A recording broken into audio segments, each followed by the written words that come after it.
What is up, everybody, and welcome to another episode of Reel Me In, a movie podcast where you didn't really ask for it, but hey, we're going to give it to you anyways.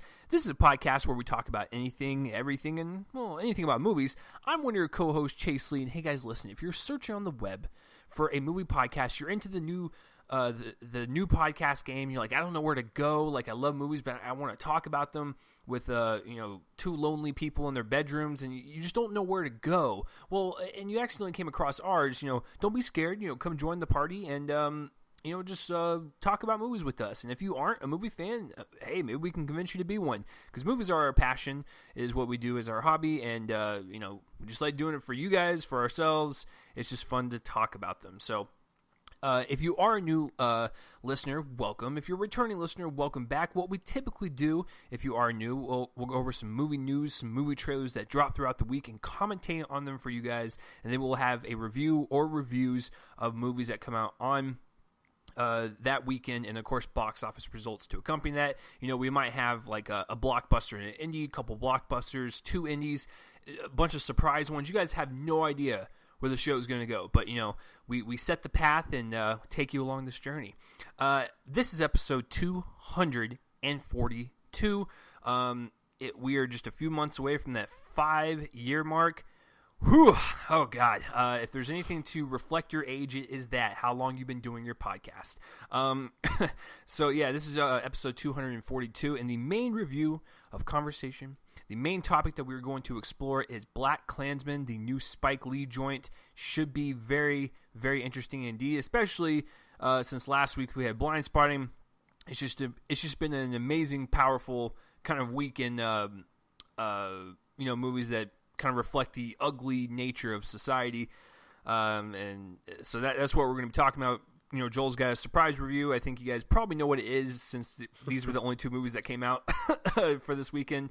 So you probably have a clue, but he will not reveal that until afterwards. And speaking of the Joseph, Joel, how are we doing this week?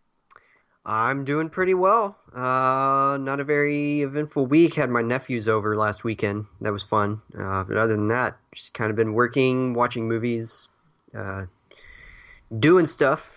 And my dad got a free Amazon 4K Fire TV box. So that we've been just literally set it up this morning. So getting used to that, and that's pretty cool because it was like part of some promotion or something, and so that's pretty neat.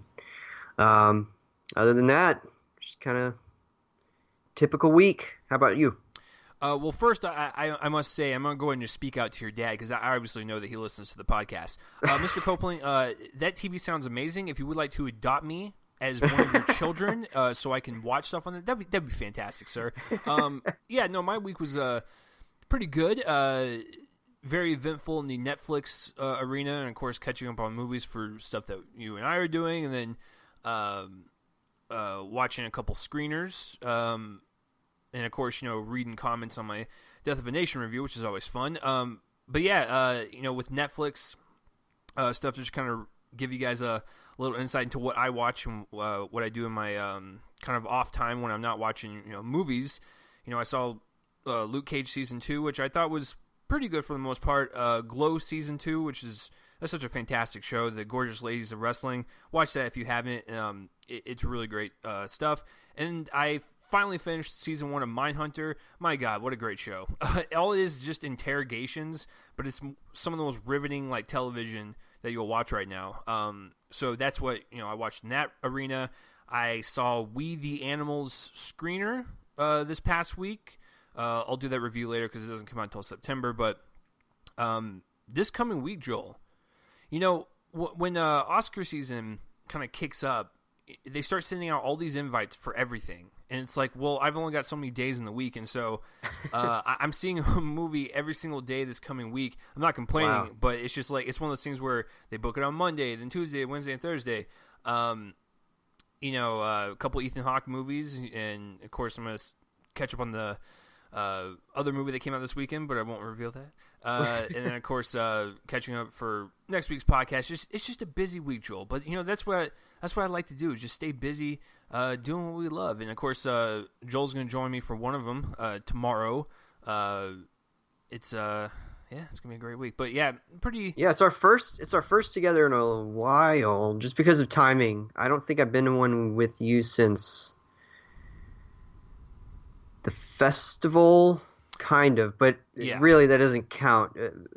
Press screenings, I haven't been to one with you since before the festival. Well, So I just I don't throughout the summer they just didn't come my way, and I was just like, yeah, okay, yeah. well, guys, I'm gonna be completely honest with you.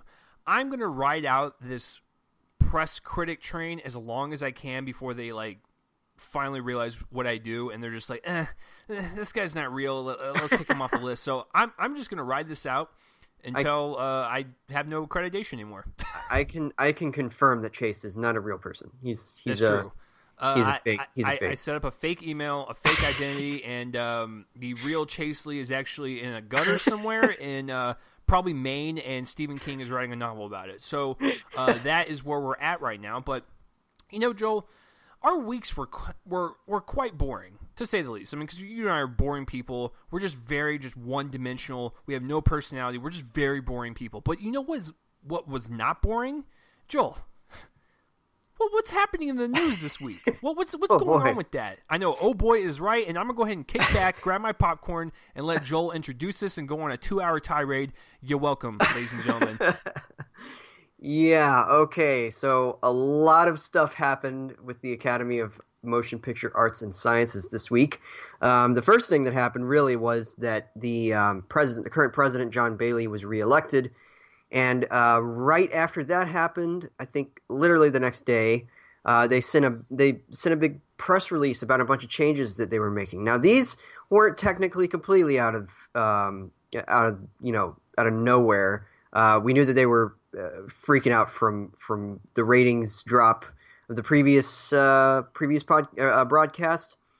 But the changes that they did make are interesting. So they announced 3 changes. They kind of, though, announced 4. And I'm going to go through those from the least consequential to the most consequential. The least consequential is that they're going to try to commit to producing a show that is 3 hours rather than 4 hours. I think they're going to try to make the 3-hour mark the cutoff, which is fine. How they're going to do this is something I'm going to get into a little later. But the general idea of making a 3 hours telecast, that makes sense. And I just wanted to get Chase's confirmation on this. This is the only good idea that they released, right?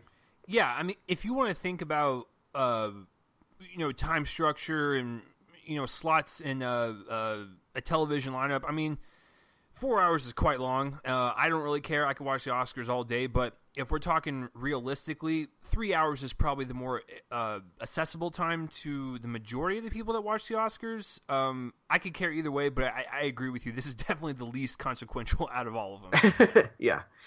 So then we get into the majorly consequential stuff. Like that's a fairly small thing. It's an understandable deal that they want, as you said, a more accessible kind of version of the show, and a shorter version is certainly good for the people who think it's too long. Now I'm with you. I don't really care.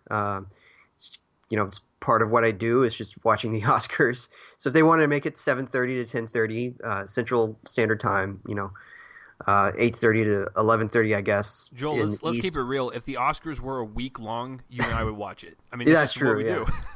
Yeah, I would have to have a lot of pee breaks, but other than that, yeah, I mean, certainly. So then we're going to get to the fact that starting in 2020, the Oscars telecast will move up about 2 weeks, 2 or 3 weeks from the previously announced February 23rd to February 9th. Now, what they claim in the press release, I'm just going to read it. The date change will not affect awards eligibility dates or the voting process. Haha, that's really funny, Academy. That's funny that you think that that's the case, but that's not the case at all. This is going to change maybe not eligibility, but it will certainly change the voting process because of the fact that for years and years and years, this thing has been on the last week of February or the first week of March if there's some sort of thing the previous week that affects it. To set it in, potentially the second weekend of February, they're going to have to move the Grammys. They're going to have to move a bunch of other awards things, and they're going to have to kind of restructure, or studios will have to kind of restructure how they market movies, the releasing window. This is going to be a major shift, and I can tell you right now that studios are grappling to kind of kind of figure out what to do here, because you don't want to crowd up the all the little release dates with too many movies, and that's what even moving it up 2 weeks will do. It's a pretty consequential change. I mean, that's why I was saying, like, we're gonna get from the least awful to the most awful. But yeah, so what do you think about this? I mean, first of all, are you personally really affected by a change like this, or do you want it to remain the same for the sake of the for the sake of how it usually is? You're talking about the moving it up a couple months, right? Yeah, a couple weeks. Yeah, or a couple weeks. I mean, as much as I like award shows, it is kind of frustrating to see, like, I know the Golden Globes isn't, like, super influential, but it is frustrating to see, like, them be at the beginning of January and have all these award shows, and then you still have to wait a couple months before the Oscars. I mean, it makes sense just because by March and April, I already feel burnt out, and it's like, okay, I'm already like almost halfway into this year's movies, so I'm cool. I'm cool with the move up. I don't think that one's as bad. But who knows? Maybe it'll happen, and I'll be like, maybe they should push it a couple weeks or whatever. But for me, this is also not that consequential. This makes sense just because you don't want people to get burnt out during award season. That's true, and I will say that anytime the Olympics kind of come in and affect the release date, which it's then pushed back, that's even longer. And I will say that, I listen to a lot of Oscar prognosticators, or read them. And several years ago, Chris Tapley of Variety, he was then of InContention.com, and Ann Thompson of Thompson on Hollywood had this podcast called Oscar Talk for Tapley's In Contention site. And there was a year where the Olympics were being held, and so the awards were at the beginning of March, and they would have this weekly podcast, and it would basically eventually become kind of a slog for them at that point in the year, when it was between all the awards stuff of January and then the silent weeks of February, where they were just kind of waiting for things to happen. There was nothing changing because all presumably the stage was set. So I guess I can get this. I just feel like this is going to affect the independent film industry at the exact same time some of these other changes are occurring, and we'll get into why I think that's a kind of a two-sided coin. There's the side that's good, that they're narrowing the gap, but there's also another side to this, and I'll get to that in a second. But the second to last most consequential change, and you're gonna be surprised that I'm picking this one before the other one, but I'll get to that in a second.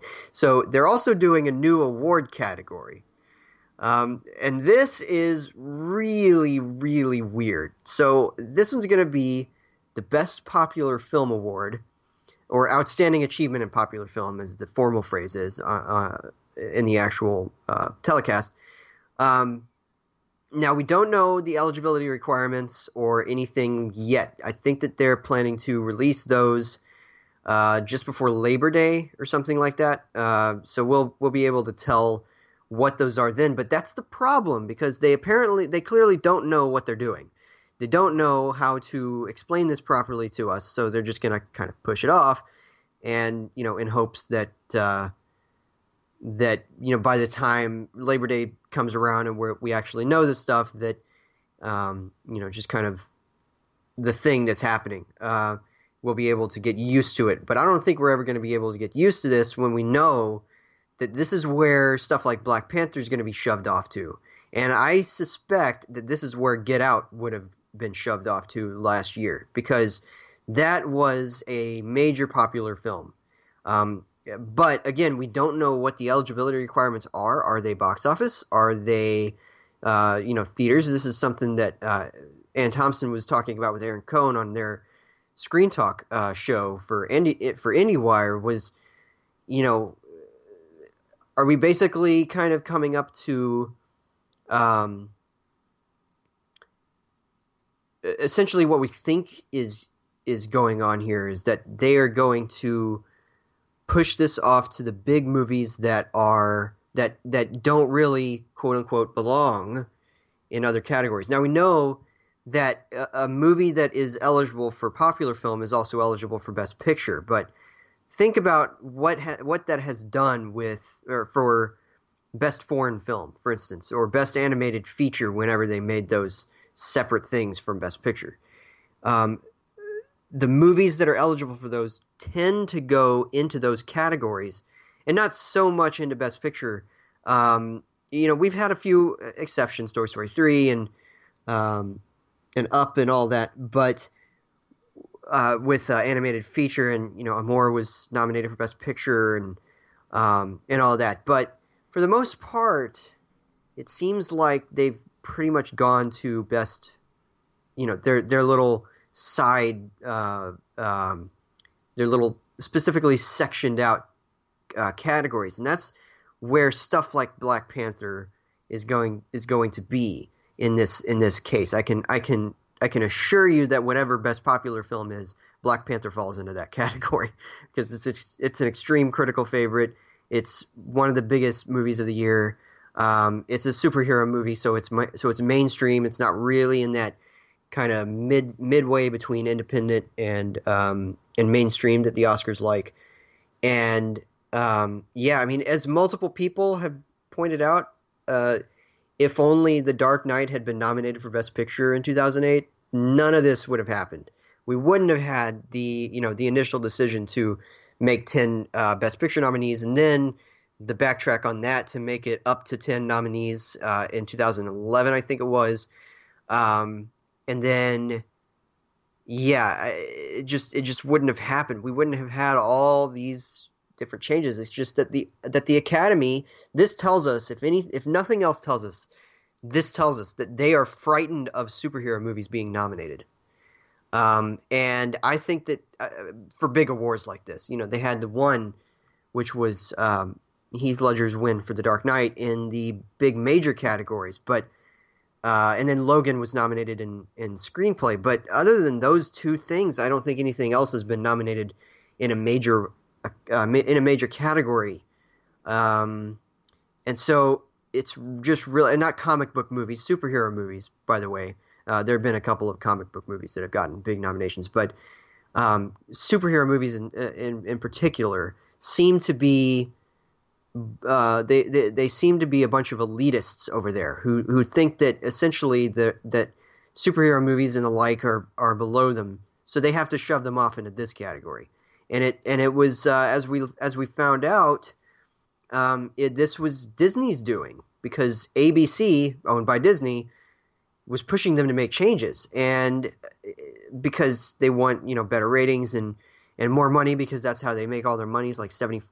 I've heard that it's 75. I've heard more that they make from all of this hullabaloo. And this doesn't really. I mean, until we hear the eligibility requirements, and maybe they aren't like so bad, and maybe this is something that we don't need to worry about so much. For now, just the idea of a Best Popular Film category to me is pretty exclusive. It's very, very exclusive, at the disadvantage of the movies that are going to be nominated in it.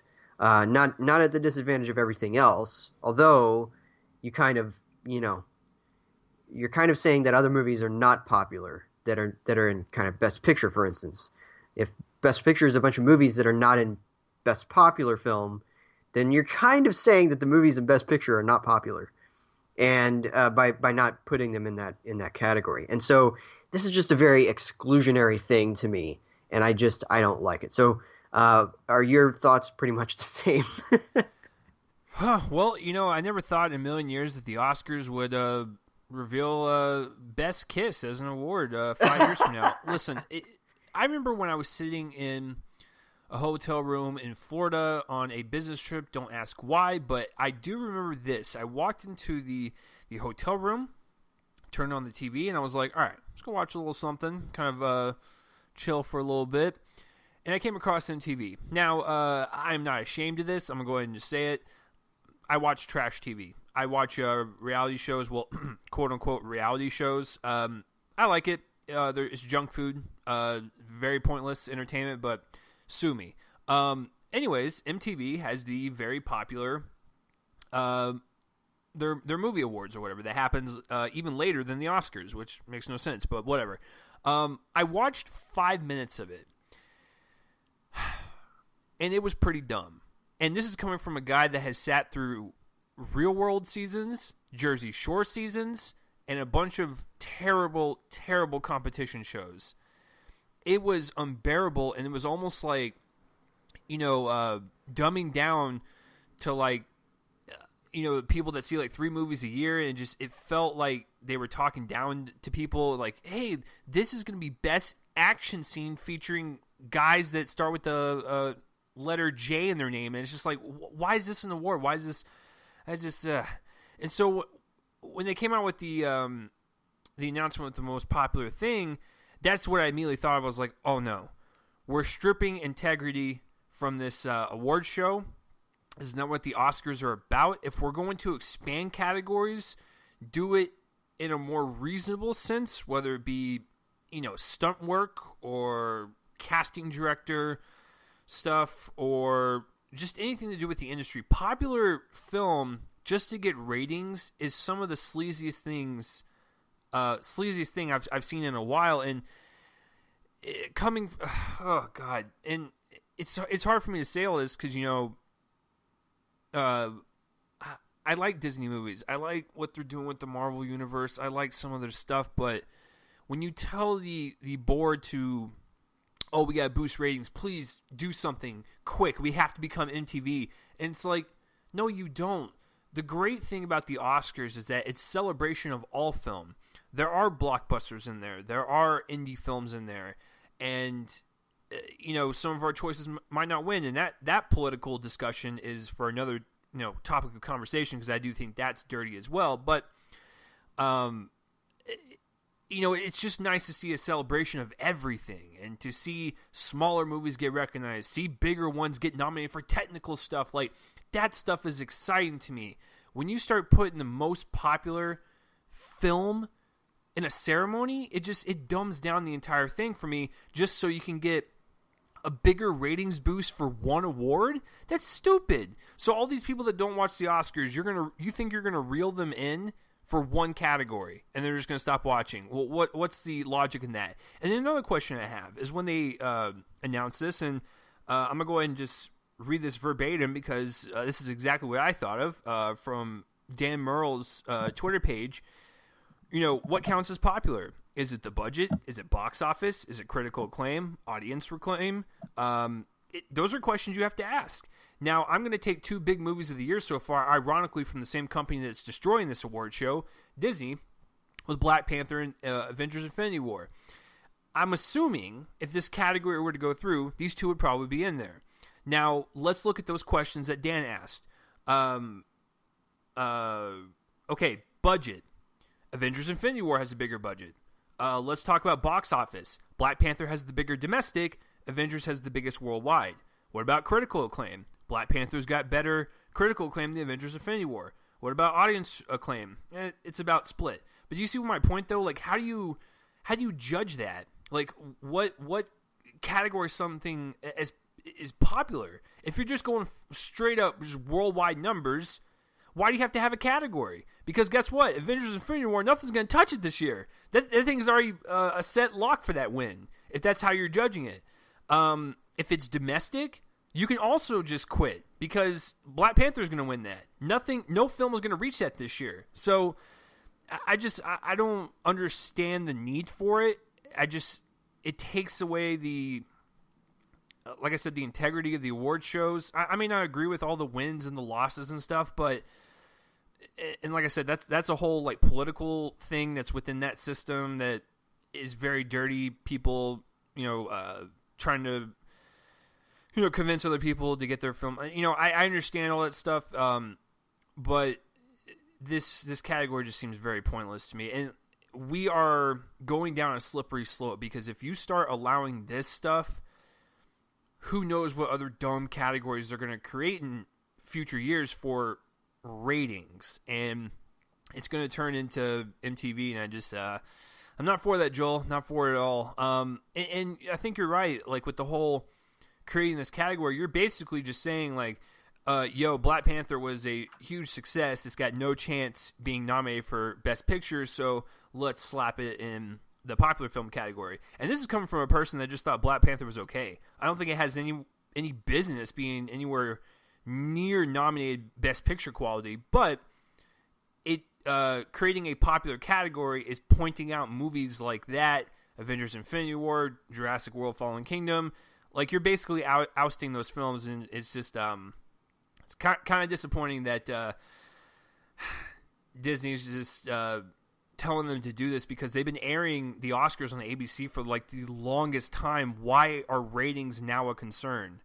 I don't get it. I never will, and I hope, with all the backlash that it's gotten, I hope this thing is axed. I hope it's buried in a backyard somewhere in a shoebox, and we never have to discuss this again, because I don't know anyone. I literally do not know anyone that stood up and said, yeah, this is a pretty good idea. No one has said that. And if you have, you're lying to yourself. Like, everyone disagrees with this vehemently. So I hope they pretty much only Sasha Stone is kind of in the tank for this, but good on her for that. Yeah, I mean, I think she's pretty much the only person I've seen, and she's been ripped apart for doing that, and the reasons that she has for mostly because she has the same, like, apparent distrust in the ratings or in the previous ratings. I don't know what it is, but yeah, it's she's the only one I've seen that's been in favor of this decision. So Joel, I have to ask you before we move on to the last one, like,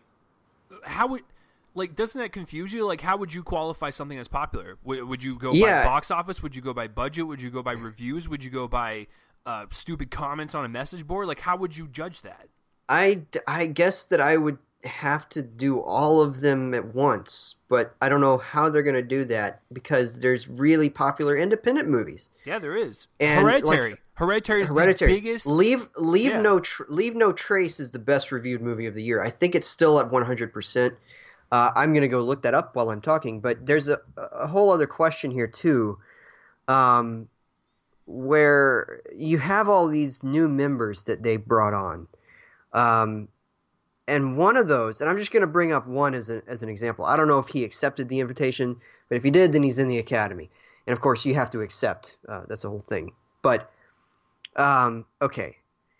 The director Bellatar, he's from Hungary. He's very famous for these movies that are really long and very, very esoteric, very specific kind of vision.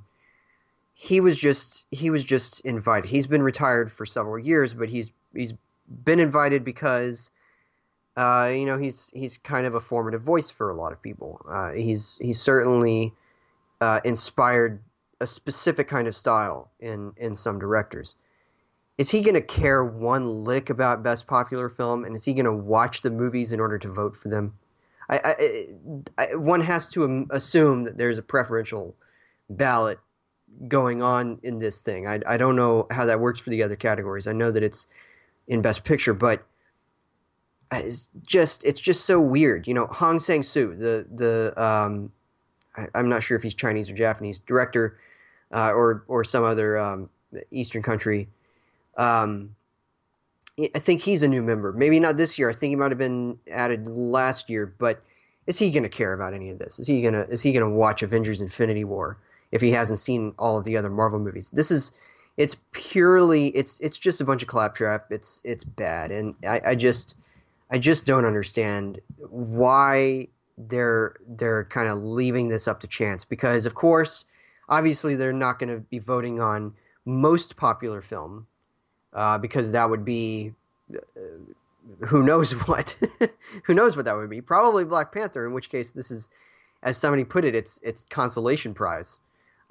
Really, it's more than just a um, you know, best popular film award. It's a consolation prize. And I just looked it up, and yeah, I mean, as far as I can tell, Leave No Trace, it's at 100% with an average rating of 8.5 out of 10 with 161 reviews. That's pretty popular. It didn't make a whole lot of money, but it's really, really popular. So do you consider that? Do you consider some of these categories more than others? Do you put the weight on, for instance, box office intake? Because in that case, Black Panther would definitely win. Are they basically just creating an award to give it to Black Panther this year? Is that what they're doing? Because that seems pretty weird to me if they're doing that. Why can't they just put it in Best Picture? Is it somehow lesser, even though it's the best popular movie of the year? Is it somehow lesser than whatever they're going to award? And, it's just really strange to me that they're doing this. But guys, this to me isn't quite the strangest one. This other one has kind of gotten overlooked by a lot of people for how potentially destructive it is. All right, so in their telecast, in their press release, they had three things listed out, and the reason that I said they have four is because they hid one in the first one. The first one was officially a 3 hour Oscars telecast. That was what it was called. Number two was new award category. Number three was earlier air date for the 92nd Oscars. That's the one in 2020. And I assume that it's going to be from then on out. But in the first one, here's what they write. We are committed to producing an entertaining show in 3 hours, delivering a more accessible Oscars for our viewers worldwide. And then here's the other thing that's really, really, really telling. To honor all 24 award categories, we will present select categories live in the Dolby Theater during commercial breaks, categories to be determined. The winning moments will then be edited and aired later in the broadcast. This is something that the broadcast film critics do a lot. I think it's the broadcast film critics, and I think maybe Indie Spirits, although I'm not entirely sure about that. But I think the year that I voted for those for the Indie Spirits, I think that's what they did, but I might be wrong about that. But yeah, they're going to be showing some of these categories during the commercial breaks. Okay. All right. So I have seen among regular viewers, and by regular, I don't mean, basically I mean casual viewers. That's what I mean. People who are not like us, who follow this throughout the season and then watch it with that in mind. These are people who just kind of casually watch the Oscars after seeing 5 or 6 movies a year, something like that. Who I've seen a lot of people talk about these and then celebrate this decision because all of the artsy fartsy awards are the things that they don't watch, and that's essentially what I've gotten. Even if it's nicer wording than that, I think it was like Greg Gutfeld over at Fox News. I saw his report on this, and that's how he put it, and that's how I think a lot of people think, that basically the boring awards, as they might call them, are not going to be the ones that are broadcast. Instead, they're going to get all the awards that they care about. Probably going to be acting, probably going to be at least a couple of technical categories, but I assume that this is going to affect all the shorts categories. I assume that this is going to affect probably sound mixing and editing, because people don't know what they are. Or the difference between them, at least. And so that's where all those are going to go. But they're going to be determined later on. So what does that leave room for? Does it leave room for all the little clips? Does it leave room for all the performances? All the weird things where they try to order pizza for people, and then visit the opposing theater or whatever, like they did last year, which is cute, but it's not an important part of the show. So here's something that I want to do. Listeners, uh, casual listeners who are listening to this for the first time, if you are somehow alienated by what I'm about to say, I apologize. That's not what I'm trying to do here. But I'm just going to give you all a blunt, harsh truth, and y'all can run with it however you want to. And again, I'm just being honest here. The Oscars are not for you. The Oscars are for Hollywood. That's who they're for. It started as a party where they happened to give out awards. That was the first ever Oscars was some sort of thing where they were celebrating a person. I think it was actually trying to um, uh, bounce back from the controversy involving Roscoe Fatty Arbuckle and his whole thing. If you don't know who he is, look him up. Um, but I think that was sort of one of the things that this whole party, the first time it happened, was in response to that. And I think that it was like in the midst of the Depression as well, or at the beginning of the Depression. A lot of the stock went down and all that. It was made to massage Hollywood. It's totally and completely um, uh, it's a servicing mechanism for Hollywood. That's what it is. And servicing in the innuendo fashion. It's not for viewers at home. And I know that seems, very alienating of a lot of the audience. I think that you should still be able to watch it knowing that, just because it's still a fun show, but it's a fun show that's meant for them, not for the audience. So to try to make some sort of changes because they feel that they need a ratings boost, which they don't, by the way. They've never have. They just have had less ratings, less viewership than usual last year, and that's all that it was. Still insanely high viewership. I think it was like 25. What was it, like 25 million or something like that? It was in the 20s or 30s, and it's usually like in the 40s or 50s. I think I might be wrong about that, but I know that it was a good like 10 or so million less, or million fewer. Um, but yeah, the Oscars are not for you. The fact that they felt like they needed to do this in order to honor all 24 award categories. How you honor all 24 award categories is you present them on TV as you've done. That's what you do. Because the entire point of the Oscars is to uplift the little names. The people who direct the short that win the Academy Award are going to be directors if there's multiple people who direct a short. We've seen this happen where you have like Oscar-winning shorts or Oscar-nominated shorts or Oscar shortlisted shorts. It's things that, or the Student Academy Award shorts or something where the filmmaker then goes on to make something big. I think that's how, for instance, the director of Short Term 12 started out. I think that's how a lot of directors started out. And even Joel Edgerton, I don't know if it was not Oscar nominated, but I'm pretty sure that there was something involving the Oscars. I think that he was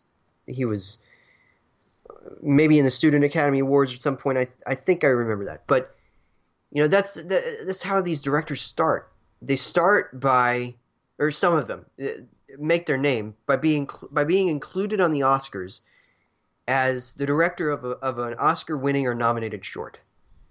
So the Oscars is about uplifting those names. It's not, and by that I mean within the world of Hollywood. They telecast it for our benefit because it's a lot of fun to see a bunch of famous people be around each other and be famous. It's cool seeing, at one point Jack Nicholson, Robin Williams, and Daniel Day-Lewis up on a stage or whatever, if that ever happened. It's cool to see that because it's a bunch of famous people. But it's really for them. It's not so much for us. It's a show, and that's why they rarely ever actually interact with the audience. The monologue will be mostly to the audience that's there. They'll speak to the camera because they have to, but they're really just putting on a show, and that's it. It's a show for their benefit, and that's all it is. So nothing good is gonna come from editing down and airing these so-called unimportant categories in the commercial breaks And then seeing them edited later, yeah, we'll get to see it, but we won't get to experience that whole situation live. And think about this: some of those people aren't able to, you know, uh, invite all their families, for instance. So their families, the people who stay there, are gonna stay home, are gonna have to watch it when they come back, not knowing when it's gonna be. They're gonna have to watch it when it comes back from break. They're not gonna be able to see it live as it happens.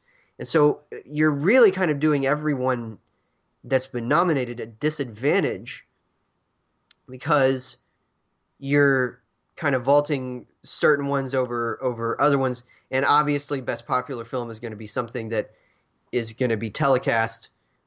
So yeah, this is bad, and I just wanted to make one more point.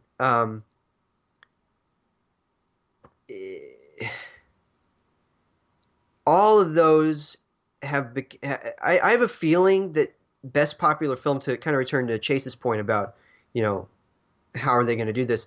There have been categories that were introduced and then axed later on.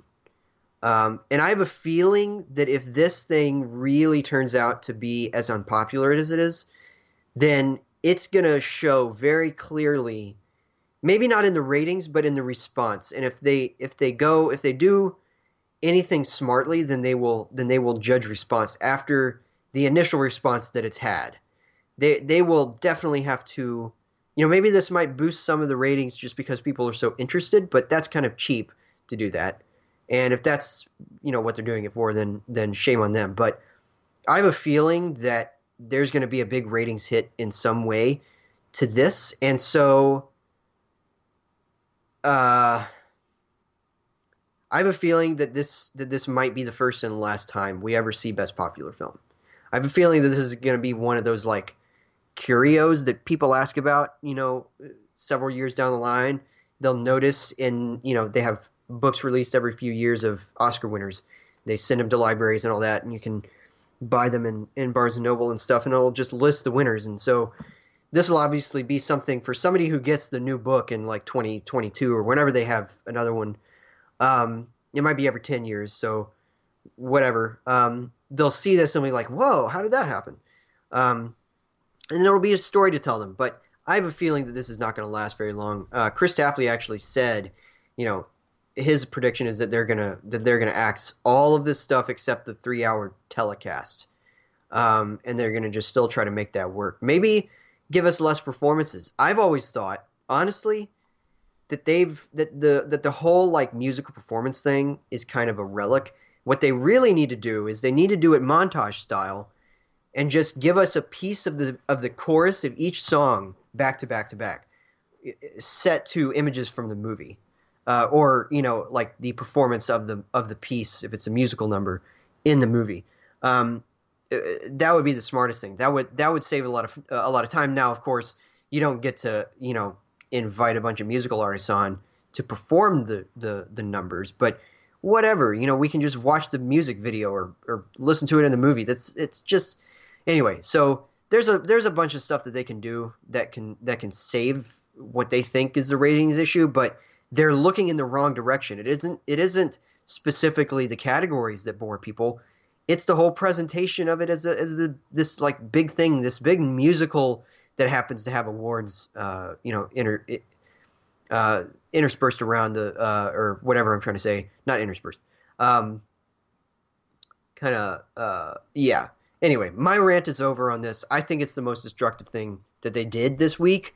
Because it's really going to alienate a lot of smaller names that, maybe those people are just going to not come because they're not going to be able to give a speech that's seen.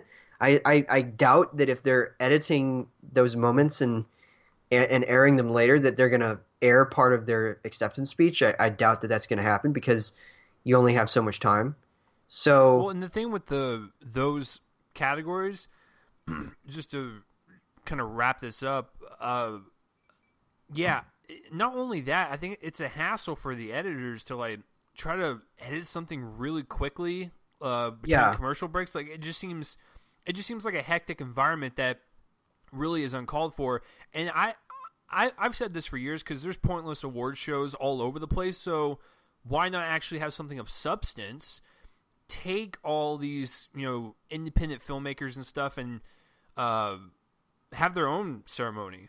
Whether it be like, a day before or whatever, kind of like I take that back. Not the same day as like the Independent Spirit Awards, but like on another day that week, just have like just earlier in the day or something like that. Because I know that really, I guess you can't do earlier in the day because they all come early enough. Correct. We watch, or I have watched before, the whole day of the red carpet arrivals or whatever, the hullabaloo that happens before people arrive.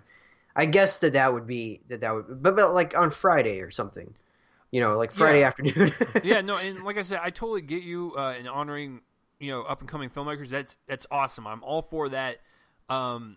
So instead of rushing to put these little packages together during a commercial break, and I'm sure people are probably blowing out of proportion, like, oh, these are skilled editors, they can do it. Sure, but why would you want to put them under all that stress? Like, what if something goes wrong? It's just, it's a headache that's just waiting to happen. But why not just give them their own, like, hour and a half, like, award show and just make it all about them? I think that would, like, if you're going to sink all this, pointless money into, like, just stupid stuff all the time with these award shows, why not just take that and, I don't know, put it towards, I don't know, that it's just, I know it's out there and I know it's never going to happen, but that would be my solution. If you're worried about time constraint and people not caring, okay, fine. Why don't you just create their own, like, award ceremony and broadcast it on, either the Oscar website or YouTube or whatever, and you can probably get an even bigger audience than you would on TV anyway. So that would be my suggestion. Or, like, pick these categories and then film a big thing right before the telecast in the theater, with the whole setup, all the people who are presenting the awards still present the awards, and then what they do is, because red carpet arrivals last like 2 hours, something like that, where they all get on there and then they mingle for a while. So what you do is you arrange with the people who are presenting the awards that are going to be edited in later.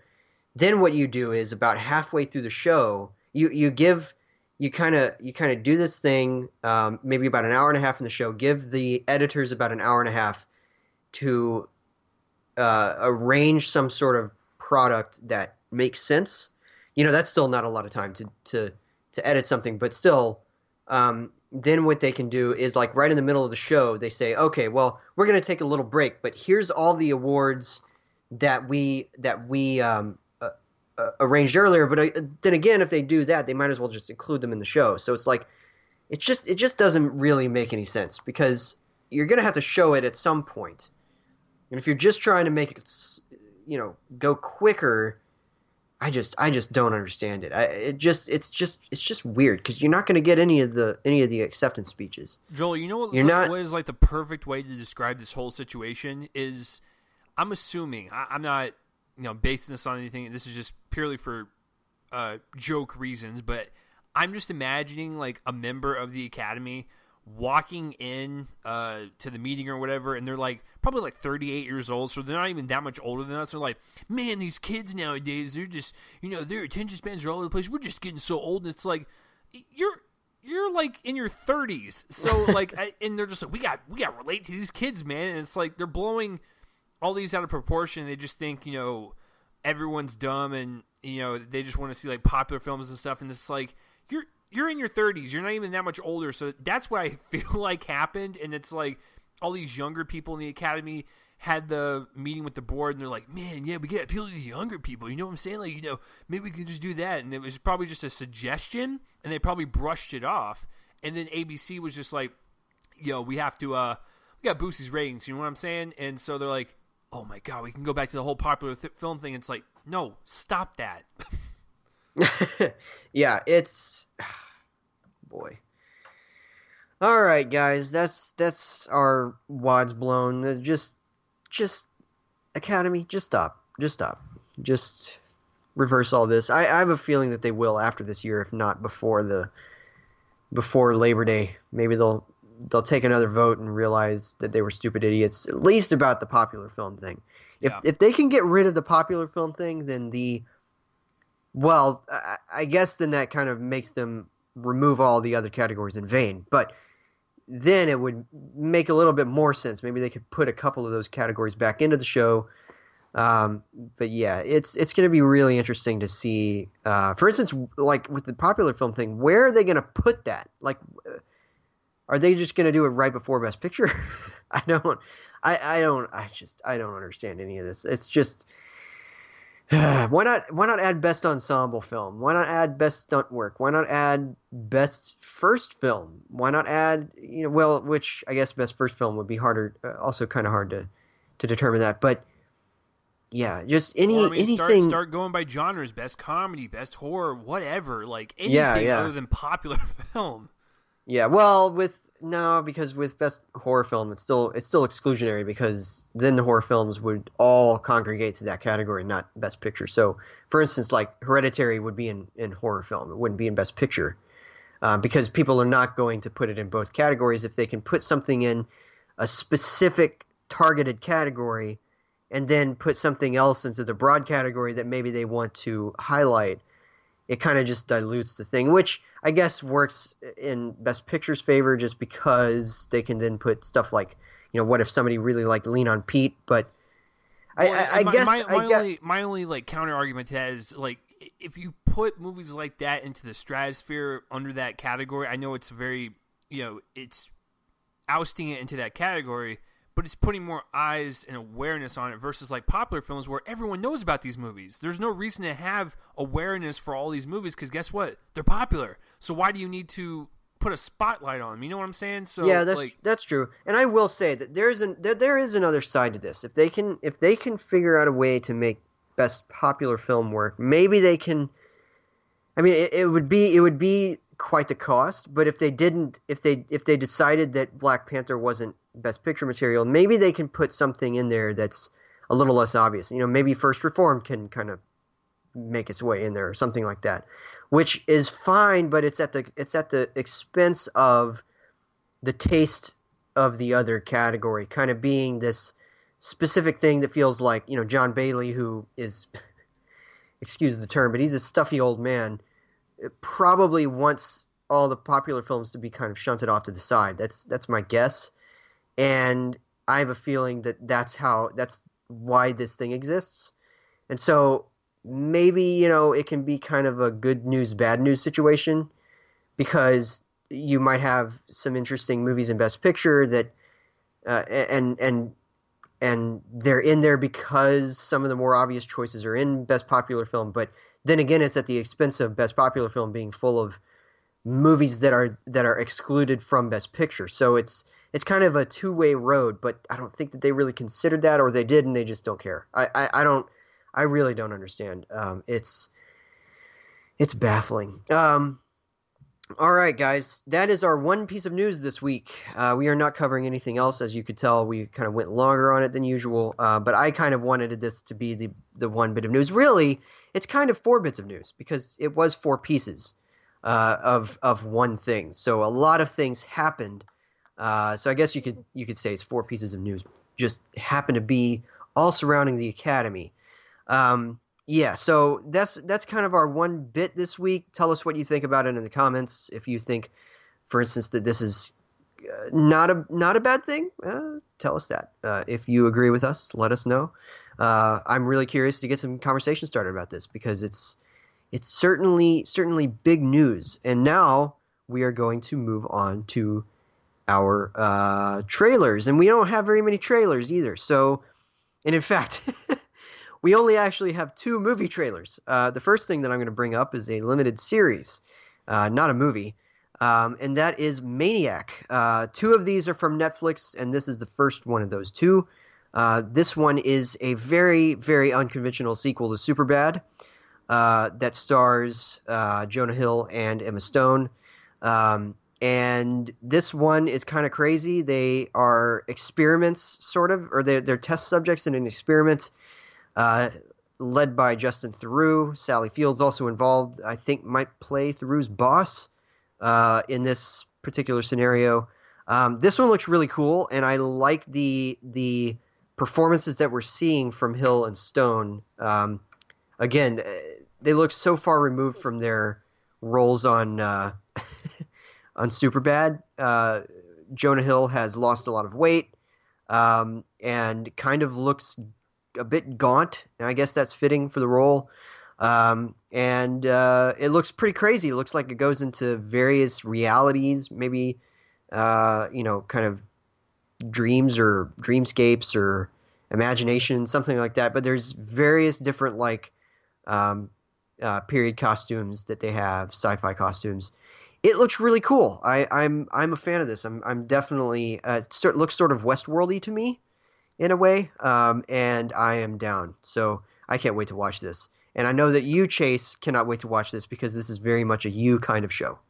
Yeah. So it's basically like a wonderful baby that was made from Westworld and Eternal Sunshine, The Spotless Mind, and sci-fi horror. Like it's just it's such a weird and interesting kind of blend. But I mean, one of my favorite aspects about this is not only Emma Stone and Jonah Hill, like you said, look like this is something that's just completely out of their reach, which is great. I love when actors can really kind of break through the barriers and do something so different that it makes us challenge our thoughts about them as an actor even more. And it's just crazy because these two have been acting for many, many years. My favorite part about this entire series is it's being spearheaded by Cary Fukunaga. And he did all of the first season of True Detective, which is one of the best seasons of television. Period.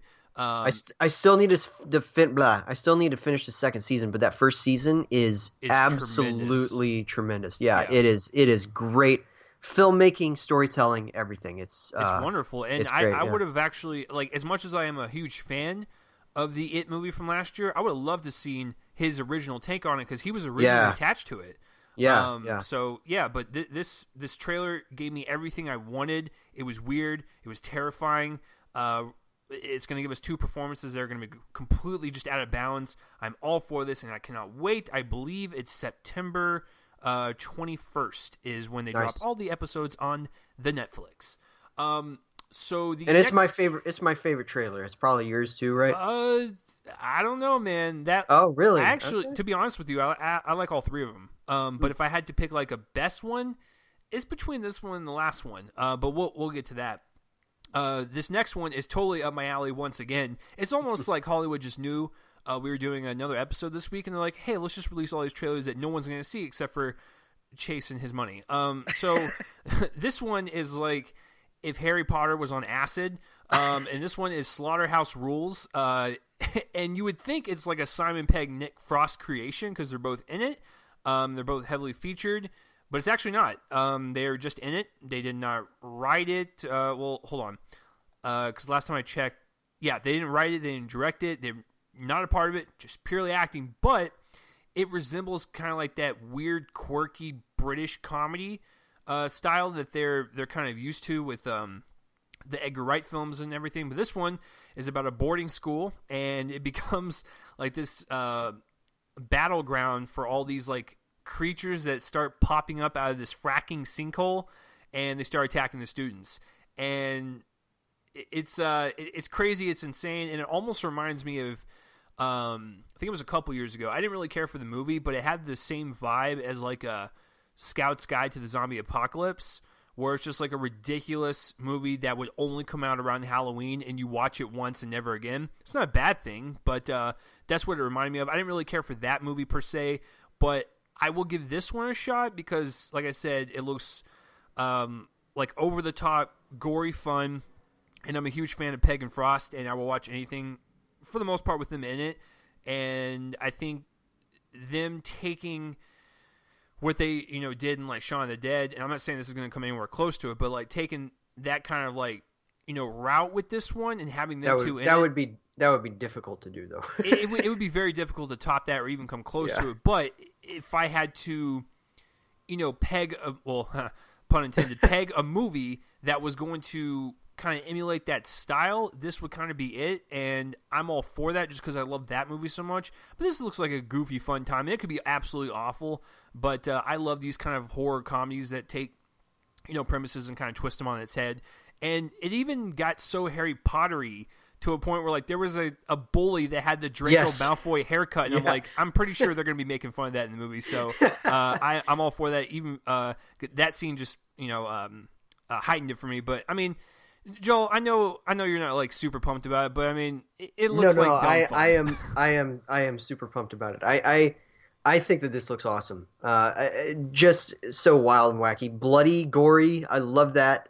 Looks obviously it's going to be pretty profane because it's British, and I love that. I love me some profane comedy, especially in the zombie field, because people don't realize how much I love Shaun of the Dead. That movie is something special, and the whole so-called Cornetto trilogy, which I don't really think is a trilogy, but the three movies that Simon Pegg, Nick Frost, and Edgar Wright did together are all great, and all equally great. I don't have a favorite. I think that they're all equally great, and Shaun of the Dead is just one of those. And I think that this is going to be in that vein. And you're right; it's definitely going to poke fun at Harry Potter. And I'm actually getting used to that. There was this movie that came out earlier this year where they had a slight little dig at it. It's an animated movie called Mary and the Witch's Flower, which was an anime from, I think, Studio Ghibli, or I think it was Studio Ghibli. And there was a scene where this kid with glasses is trying to fly on a broomstick and can't do it in the middle of this witch's school. And it was very clearly Harry Potter. I mean, or it was very clearly a callback. And so I'm getting used to that. It's pretty funny. But as soon as I saw that bully, I was like, oh, okay, that's what they're going with. They're going with some digs at the Potter universe. Well, it's even down to the finite details of like their robes. It looks like the robes that the professors would wear. They all have very distinctive uniforms. It's and obviously they're set. It's set at a school with dark secrets in it, and kind of another side and all that. Yeah, it looks really, really funny, I gotta say. It really looks like a blast. Our last trailer is interesting. This is the other Netflix trailer, and it's called The Kindergarten Teacher.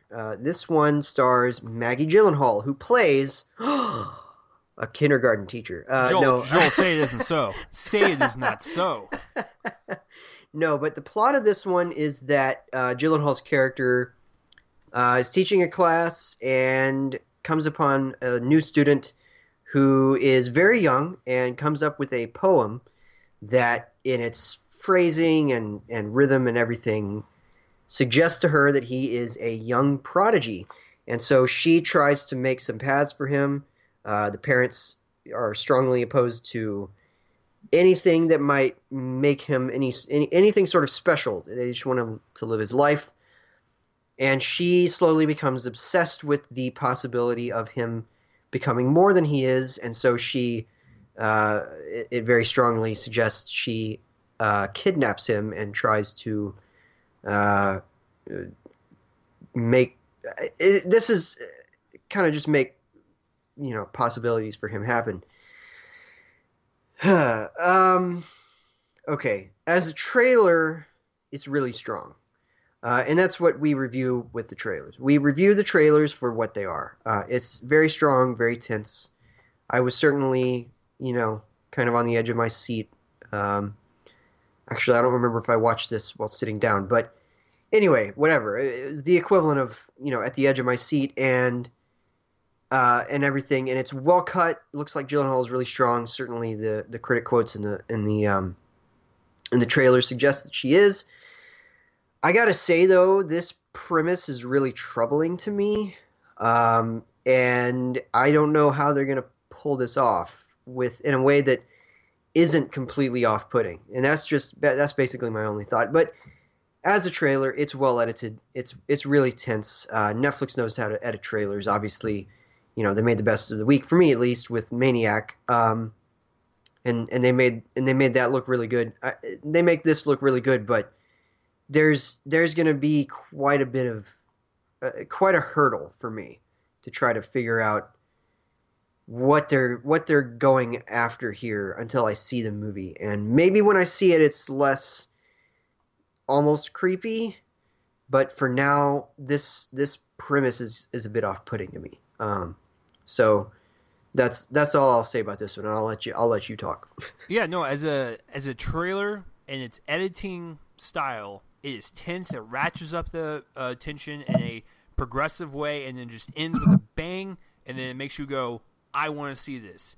Now, to Joel's point, the trailer gets very unsettling as it keeps going, and I understand where you're coming from, and maybe I'm just messed up like that, but I'm more interested to see where the movie goes. I think the unpredictability is what's kind of reeling me in right now, where I'm just like, I really want to see like what this is all about, because when it starts out, it's very kind of generic, where it's just like, okay, cool, there's a teacher, finds a student, finds out that, he's kind of gifted and she wants to kind of help him, express his artistic abilities. And so, the parents step in like, oh no, he's not doing that. And, she gets very obsessed, and then it starts to crawl down this like psychologically horror rabbit hole. And you're like, okay, that's not a turn I expected it to go, but I kind of enjoy that, just because typically with thrillers nowadays, you can kind of see stuff coming from a mile away, and I kind of like the fact that I have no idea where this movie's going to go. I have no idea what's going to happen, and I think that's what's exciting about it. And I mean, you're right. I mean, we're going to have to see it in context. When I watch the movie, I might go, wow, that was extremely weird, creepy, and off-putting. I don't, like, what was the point of that? Like, are we supposed to, like this person? I don't, like, what are we doing here? So we'll have to see. Actually, in a month, we'll probably find out what people think of it, because it's going to premiere at TIFF. So we'll find out in a month what people think of this. And, of course, it hits Netflix in October. But I think the general interest and the unpredictability, and then kind of just wild, sporadic nature of this story is where it kind of lures me in, just because I love those type of movies where you have literally no idea what's going to happen next. So I actually like this one quite a bit. But I think I'll go back to what you said originally. Maniac is definitely my favorite. But this one, I still enjoy this one. All right, guys, and that's all the trailers. I told you that there weren't very many trailers or news stories. And we're going to shift into our shared review of BlacKkKlansman. This is the new movie from director Spike Lee. You know who he is, but of course he's of like Do the Right Thing, Malcolm X, Summer of Sam, etc. And he has now taken a true story and turned it into quite the wild ride. This one stars John David Washington, son of Denzel, as Ron Stallworth, a newly recruited cop with the Colorado Springs Police Department. He is the first black cop on the staff, and he is almost immediately promoted to detective. And his first assignment is something that he kind of gives himself. He decides to infiltrate the Ku Klux Klan chapter of Colorado Springs, and eventually kind of makes his way up to the top by recruiting a white officer to play the part of Ron Stallworth, and that officer is played by Adam Driver. And so we kind of get a bit of a crazy plot here, because in addition to this, the specific chapter that they infiltrate is also targeting a black student union whose president has incited violent retaliation against racist cops in the city. Of course, this is set in the 60s or 70s, and so that's right in that sweet spot after. And sweet spot is an ironic term. I don't actually mean that. Right after the Civil Rights Movement. And so that's kind of the plot of this movie, which includes a lot of really insane twists and turns that I did not see coming. So, all right. I loved this movie. I was looking forward to it. I was looking forward to it kind of from afar a bit, and by that I mean the fact that I'm not super familiar with Spike Lee's movies. I've seen four of them. I've seen Do the Right Thing, Malcolm X. Um, no, I've seen three of them actually. I've seen Do the Right Thing, Malcolm X, and a little one called The Sweet Blood of Jesus from a few years ago that was one of those that he just kind of made to stretch his legs. 2014, I think. But yeah, I'm not super familiar with his work. I did buy Summer of Sam not long ago, but I didn't really have time to see it. And that's a kind of another procedural true story thing. But this one's quite different because, as our friend Mark Dusick put it, it's as much of an essay as it is a story. The movie opens with this scene that's sort of a piece of performance art almost. It's this doctor named Kennebrew Beauregard, which is a great name. He's played by Alec Baldwin, and he's this doctor, which I use that with quotes, air quotes, who tries to explain that the mixing of the races is going to lead to all kinds of destruction and hellfire and all of that. And as he kind of gets deeper and deeper into this kind of, it's sort of like he's practicing for a video presentation. As he does that, he gets more, he starts stumbling over his words and all that. And you kind of get off on this note of, oh, okay, so he's racist and he's also kind of stupid. He's kind of a bumbling idiot. And that's kind of the movie. But I actually want to share another thing that I think kind of sums up this whole movie's the experience of watching this movie. So it requires a little bit of setup. Ron has already hired Flip Zimmerman, the officer in question, who is of Jewish heritage, and I'll get into that in a second. Driver's character is of Jewish heritage, and he's infiltrated, except that one of the Klansmen, played by, and I actually don't know how to pronounce his name, I'm going to try it, Jasper Pakonen, is suspicious that he's a Jew, so he decides to hook him up to a, quote, Jew detector test, which is really just a lie detector test, but he asks specifically Jewish questions. And at one point, he has a gun in his hand, and he's pointing the gun at Flip, and he orders Flip to take off his pants and show him his penis. Of course, a Jewish tradition is circumcision, except that the character doesn't say that he wants to see if his penis is circumcised. He uses the word, and I'm not joking here, although it's pretty funny in the moment, circumstanced. He says circumstanced, and I felt at that particular moment that the entirety of the movie was summed up, because the way that the character says circumstanced is without a single wink in the eye, of the eye. He says it with confidence. This is a man who believes that the Holocaust never happened, believes that because Jews killed Christ, that they are an inferior heritage, and obviously, even if he did believe that the Holocaust was real, he would support it, right? He would support the whole setup. So he also, in his full capacity as an anti-Semite, believes that the phrase that comes with a Jewish tradition is the word circumstanced. And it occurred to me, again, that aside from horrifying, evil, violent, and supremacist of white heritage, these people are idiots. They're stupid. They have, it's all about, well, first of all, it's all about ego, because at the core of every single prejudice is ego. You're always trying to assert your ego on somebody else, and that's really at the center of all of it.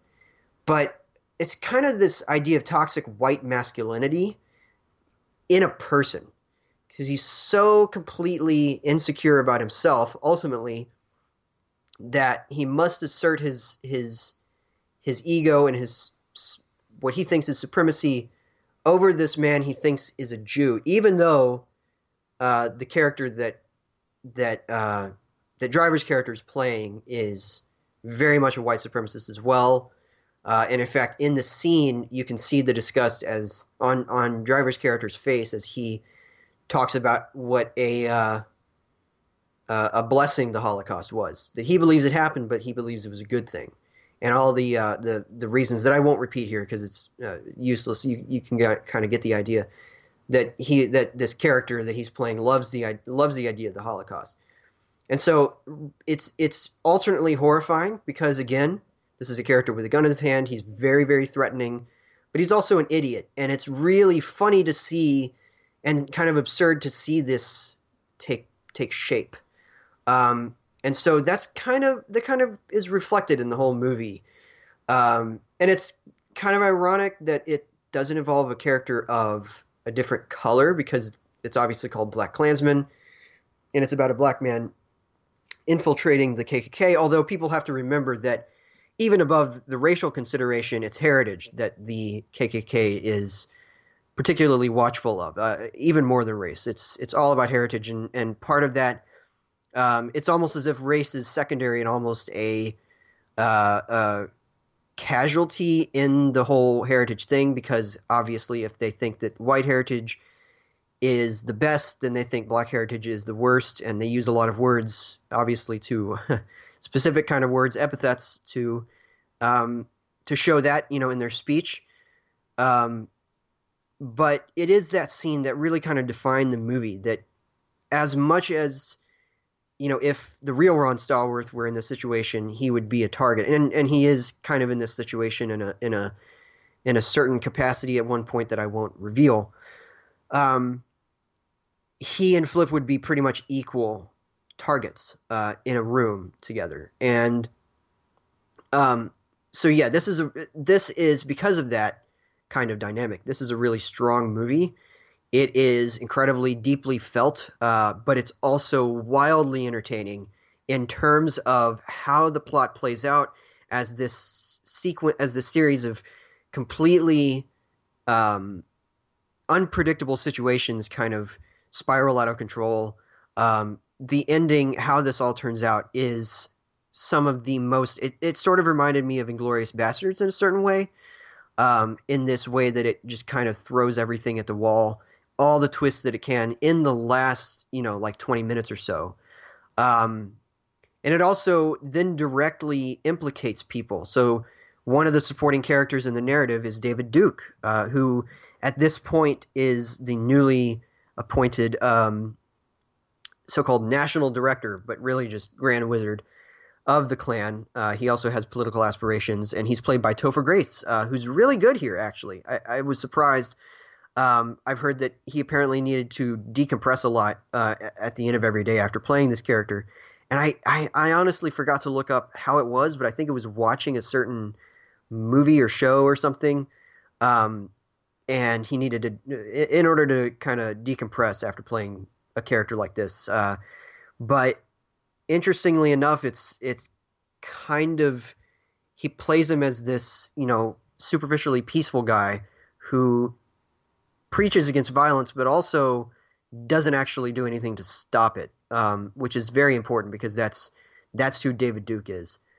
You can know that by, they actually show us footage at the end following the Charlottesville rally that was then protested, and there was a protester who died. They show footage of him kind of talking about that after the fact, and you can tell that he's definitely not condemning the violence that occurred, but he's definitely a fan, but he's also preaching nonviolence at the same time. It's just one big contradiction, essentially. And that's a character here. The Alec Baldwin character that shows up at the beginning is sort of this broad kind of, kind of a commentary on the people who try to justify a lot of this stuff with science, even though that's not going to work, because that's not how that happens. But it's just a really strong movie, even just from a plot standpoint. It moves along at such a brilliant, like just such it moves like a shot. It's 135 minutes and it feels like it's 90. It just moves along so quickly. And to get into some of the performances, I was really surprised by Adam Driver here.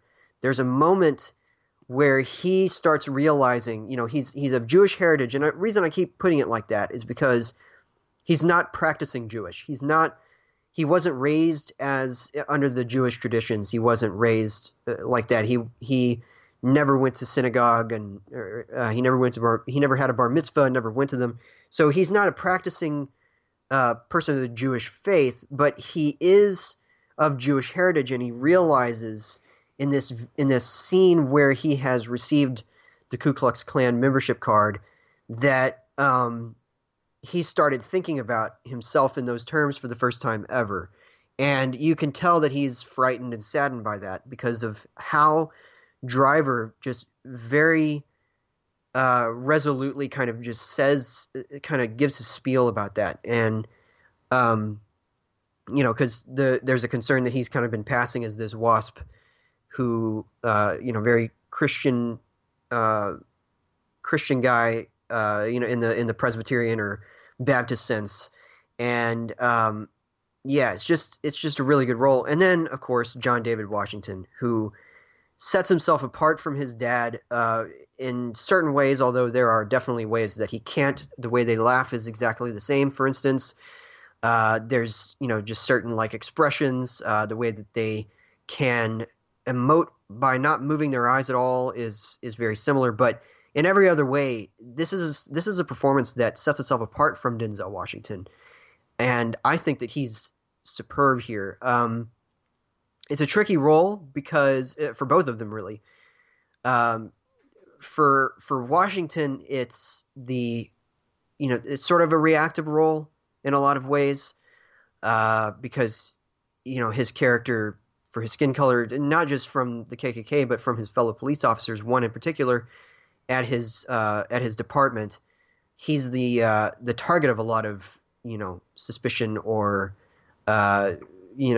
outright bigotry or violence, and he deals with all of that in a professional way. And I think that Washington's performance is superb because of how resolute he is. And yeah, I mean, you get into some of the other ones. I really liked Ryan Eggold as the current president of the chapter in Colorado Springs, Walter Breachway. I've been a fan of Eggold since I started watching The Blacklist. He has a fairly prominent role on that show, and he has this perfect ability to appear as kind of this nice guy. He has unassuming features, but he also has great dead eyes, and he uses those to his advantage on The Blacklist, and he does that here. And so he was really good. And, like I said, the guy who plays the Out of Control Klansman is really good. Harry Belafonte has a brief role as a major black activist, who, from a previous generation, or maybe a couple generations ago, who has come to certain realizations about this current day that he's in. You also get a brief, glimpse at, Dr. Dre from Straight Outta Compton, Corey Hawkins as Kwame Ture, who is invited by the Black Student Union to speak at Colorado College. And speaking of the student union, the president is played by Spider-Man's love interest from Spider-Man Homecoming, Laura Harrier, who is pretty good here. So a lot of really solid performances. I think that the best, though, are definitely John David Washington and Adam Driver, both really good.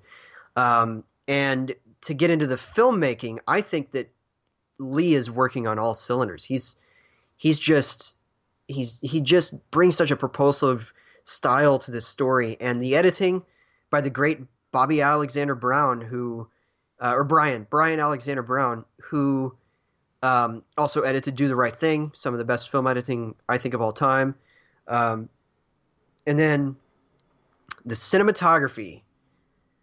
I'm going to say it. I think that this might be the best cinematography so far this year for me. It's either this or Hereditary, but I think it's it's probably this. And I think it's because it's such rich, amber heavy visual language. There's not a shot here that isn't stunning.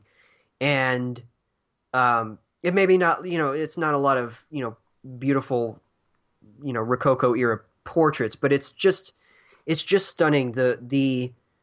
Um, the way that they shoot the opening scene with Alec Baldwin has a vibrant use of color. That's just like I said, it's just stunning. And as it goes along, there's a grain to the image that's really appealing, and obviously was shot on film by Chase Irvin, and I just love it. I think it's probably the best cinematography of the year for me. I'm gonna go there, at least so far. Obviously, we haven't seen all the movies, but right now it's my favorite use of that kind of visual language, and it's just great. Um, and really, the whole thing just moves with such energy that it's impossible to not call it entertaining. Like, it's a tough sit at times, not at times, pretty much all the time, just because of the verbiage that's used by a lot of the prominent characters in the movie. But as an experience of storytelling, as an experience of kind of walking us through this particular story with all of its twists and its unexpected developments and its unpredictable characters. It's just a lot of fun, and it provides a great amount of joy to see something like this work so well. So yeah, I just think everything about this movie works. And guys, that we've said that we give A pluses when we feel them in our bones. And for the second week in a row, I'm giving a movie an A plus, and I'm giving that rating to BlacKkKlansman. I think it's one of the very best movies of the year. So it's one of my 3 this year. That should give you some clue as to, what my top 3 are. If you don't know the order, then just the movies. This, Blind Spotting, and First Reformed have, for me, just kind of dominated this year in terms of cumulative experiences. And I just love it. I love it so much, and I can't wait to watch it again. It feels weird to say that about a movie that prominently features the KKK and their words that they use, but it's just such a joy to watch this. And so yeah, that's why I'm giving BlacKkKlansman an A plus. I mean, I'm not going to disagree with you. Quick little thing before I get into my thoughts about it. It was really cool to see a movie to where one of the songs that's in the film is co-written and co-performed by a gentleman that I actually graduated with in high school. Oh, really? The song is Lion Eyes, and if you see the name Jordan Burchill, that mofo is from Aledo, and we went to the same school, so that's kind of cool. All right. So, I mean, obviously going into this, when Joel and I saw the trailer, we talked about it with you guys, we're like, oh, wow, this thing is going to be like a shot in the face. Like, it's going to probably upset a lot of people, but those people were probably part of the KKK. And then all the other people who are rational will realize that we still have these travesties in this country, and this film just kind of highlights that. So I saw the movie, and you know what? I can't disagree with Joel. I may not go as high, but seeing 2 fantastic movies in a row like this for you guys, I wish every week could be like this. It probably won't be. Next week we'll probably break up that. Even the following week might even do that. But as far as right now, these past 2 weeks have been absolutely fantastic. 2 completely different movies tonally, all going for somewhat similar messaging, all done in different styles, but they're all great in their own regard. But yeah, I love BlacKkKlansman quite a bit. And, Spike Lee's been kind of hit or miss for me in the past few years. I didn't really care for Chirac. I understood what he was going for, more modern take on this, kind of Greek story. Cool, but it didn't really translate well for me. So after that, I was like, Spike Lee, man, I just where where is he going to have like that movie that just puts him back on top? And I can tell you right now, and since it was my week to do the notes, I already know the numbers for the box office, and I think Spike Lee's back on top. This is probably his most fiercest movie he's done in a while, where, especially with like the last like 5 minutes, completely summarizes like Spike Lee's kind of feelings towards the current administration, where these last like 5 to 10 minutes of this movie are very shameless. They're abrasive, and I loved it. It's seriously like in your face, unapologetic madness, but it rings true because what he's showing is real. And so it kind of leaves you in this state of shock and state of dread. And if I had to put my top 3 favorite endings in movies so far this year, this is up there. Hereditary and Avengers: Infinity War, where I felt the same from all 3 of them, where I just sat there stunned because I didn't know how to comprehend what I was watching because what was happening was so shocking. But in this case, it's even particularly shocking because it's true, and we've seen this stuff happen considering the clips that they used. And just real quick, before I get into the movie itself, during the last 5 to 10 minutes, I sat there thinking like, oh man, this is going to provoke people to actually like yell in the theater. And there was one person down below that said, F Trump. And that was, that brought a little smile to my face. Regardless of political views, it made me smile, not because I'm not really for this administration. It made me smile because that's what Spike goes for. He goes for those endings that provoke something in you. He pokes bears. This is what he does. And so to have that person be so passionate and be like F Trump, that solidified my whole experience for me. And just shows you how powerful this movie is. And Jacob Knight put it best on Twitter. He is a gentleman that writes for Birth Movies Death a lot, and the way he put this movie is exactly how I would put it in terms of like how is this movie like tonally. He said it's like a buddy cop movie, but it's like littered with like potent relevancy. It's a movie that takes very serious subject matter and hits you in the face with it, and really just shows you, or what Spike does, like holds up a mirror to our society. But at the same time, he makes a very energetic, entertaining buddy cop movie of a story on its surface that seems like it's completely fictitious. Where when you watch this movie, you're like, man, there is no way that this happened. Yeah, this is a true story.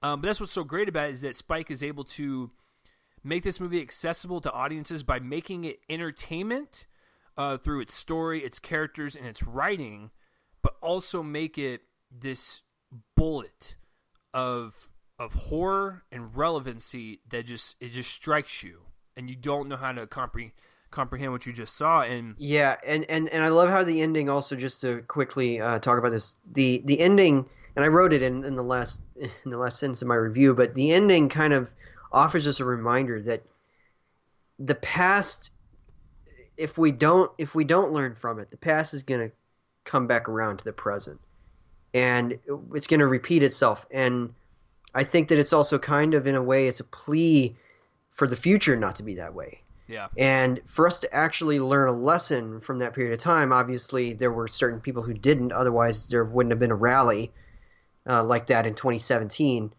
And so, yeah, it's a great ending. I've seen some people complain that it's somehow, calculated and all that, as if that's a problem. I think it's intentionally calculated. Had they not seen Spike Lee movies? Right, exactly.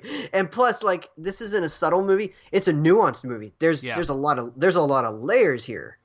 There's a lot of layers. Now, to be fair, the last 5 minutes are very abrasive in your face, but everything else before that is like you said. It plays in a very nuanced fashion, but it's extremely powerful. It kind of like what we were talking about with Blind Spotting last week, where it takes a lot of subtlety in ways that makes us feel uncomfortable. It charges us to feel something, but it's not like overtly hitting us in the face. Yeah, it's sort of subtlety in the performances, in the qualitative merits of the movie. Yes, obviously the story is never subtle, but it is nuanced. There's a lot of layers going on underneath a lot of angry surfaces. There's a lot going on in this movie, and there's a lot going on in Blind Spotting, and that's why I think they're my number two and three in whatever order they might be right now. They're my number two and three of the year for that reason. It's a righteous sort of anger that is palpable. And but yeah, I'll let you go ahead. But Well, I love the ending of this movie. yeah, it's like I said, it's one of those endings that I remember everyone in the audience was just completely silent. After that guy said F Trump in the bottom row, of course everyone kind of chuckled a little bit, but once the kind of like final image came on and it took forever to kind of fade out, I think that's what Spike wanted you to feel, was like the weight of the situation, and just like you said, like a plea to be like, don't be like our stupid ancestors type of deal. And I actually like what, filmmakers like Spike and like Steven Spielberg are doing, because they're not really outspoken about the current political climate. They put it through their movies, and that's Yeah. what Steven has said. They have those little wink wink like Yeah, exactly. I'm talking about this right now. Well, and, Kind of and that's what's so great, because like when the post came out, someone asked Steven straight up in an interview, "What do you think of Trump?" And he said, "I think this movie will be my only answer Yeah. to this, and we'll move on." And it's like that's what Spike's doing. It's like this is his answer, and then he's not going to really move on, but like this is kind of like his moment to shine. He's a lot more outspoken than Steven Spielberg. True, but he doesn't ever. Spielberg is, I mean, literally in personality, like is just Correct. is a lot more outspoken, and Spielberg's kind of the quieter one. He's the one who doesn't ruffle any feathers, even if they're easy feathers to ruffle. He won't do it in an interview. Well, and that's what this movie kind of reminded me of, was what Steven said, was like, this is Spike's kind of like feelings about the current political climate right now, and this is how he wanted to address it. And to go to his like directing and editing style, Joel is absolutely correct.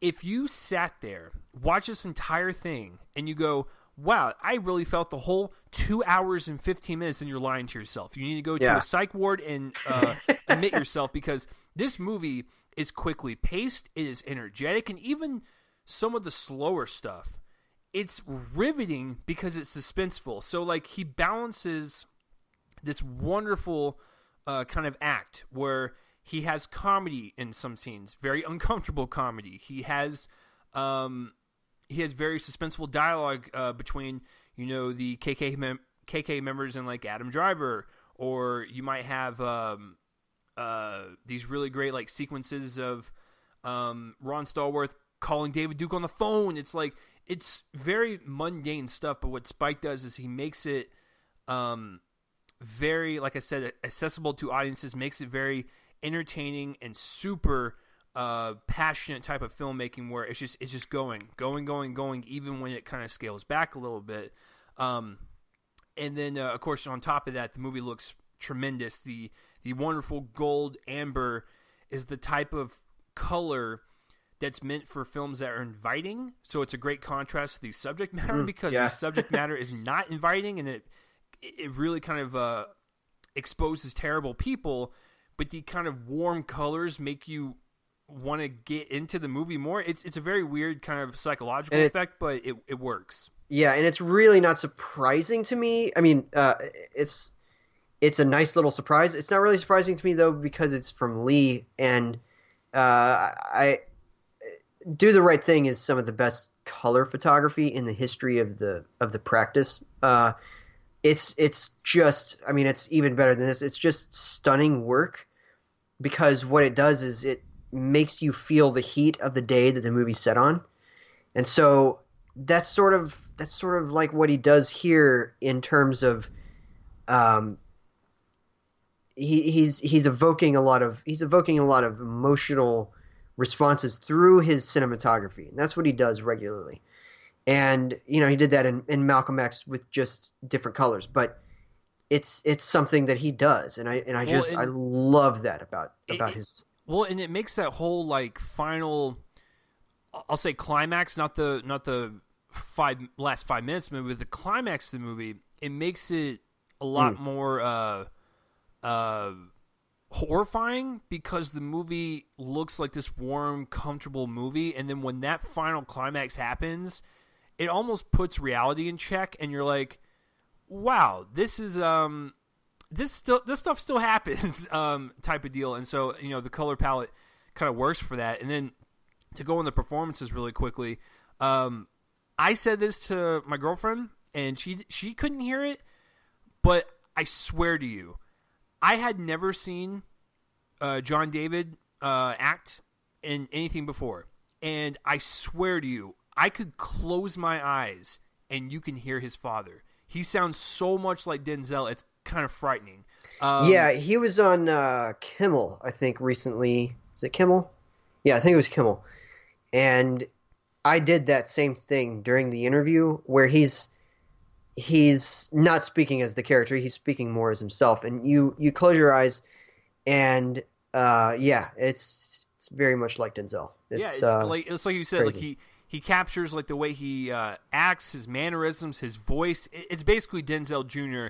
And I'm surprised that Denzel did not name him that. But it was very, very great work. And of course, Adam Driver, fantastic stuff. What they both did, that Joel kind of pointed on was their kind of the trickiness of their role, because these are people playing cops who are going to have one type of personality. They have to go undercover, so that's another type of personality where they have to appear to us like they are racist a-holes, and they actually completely do that. They convince not only the members in the group, the KKK group, but they also convince us. Like, I was actually convinced that, like, Adam Driver was so committed to his job that he was saying all these nasty things just so he could fit in. It's like you felt that pain because you know that he did not want to say that stuff. And that's where the trickiness kind of lies, because you have to, as a performer, you have to convince us what we're watching. And both of them convinced us that they were officers, and they also convinced us that, obviously John David Washington's character did not go in to the Ku Klux Klan for obvious reasons, but Adam Driver... Yeah, there's even...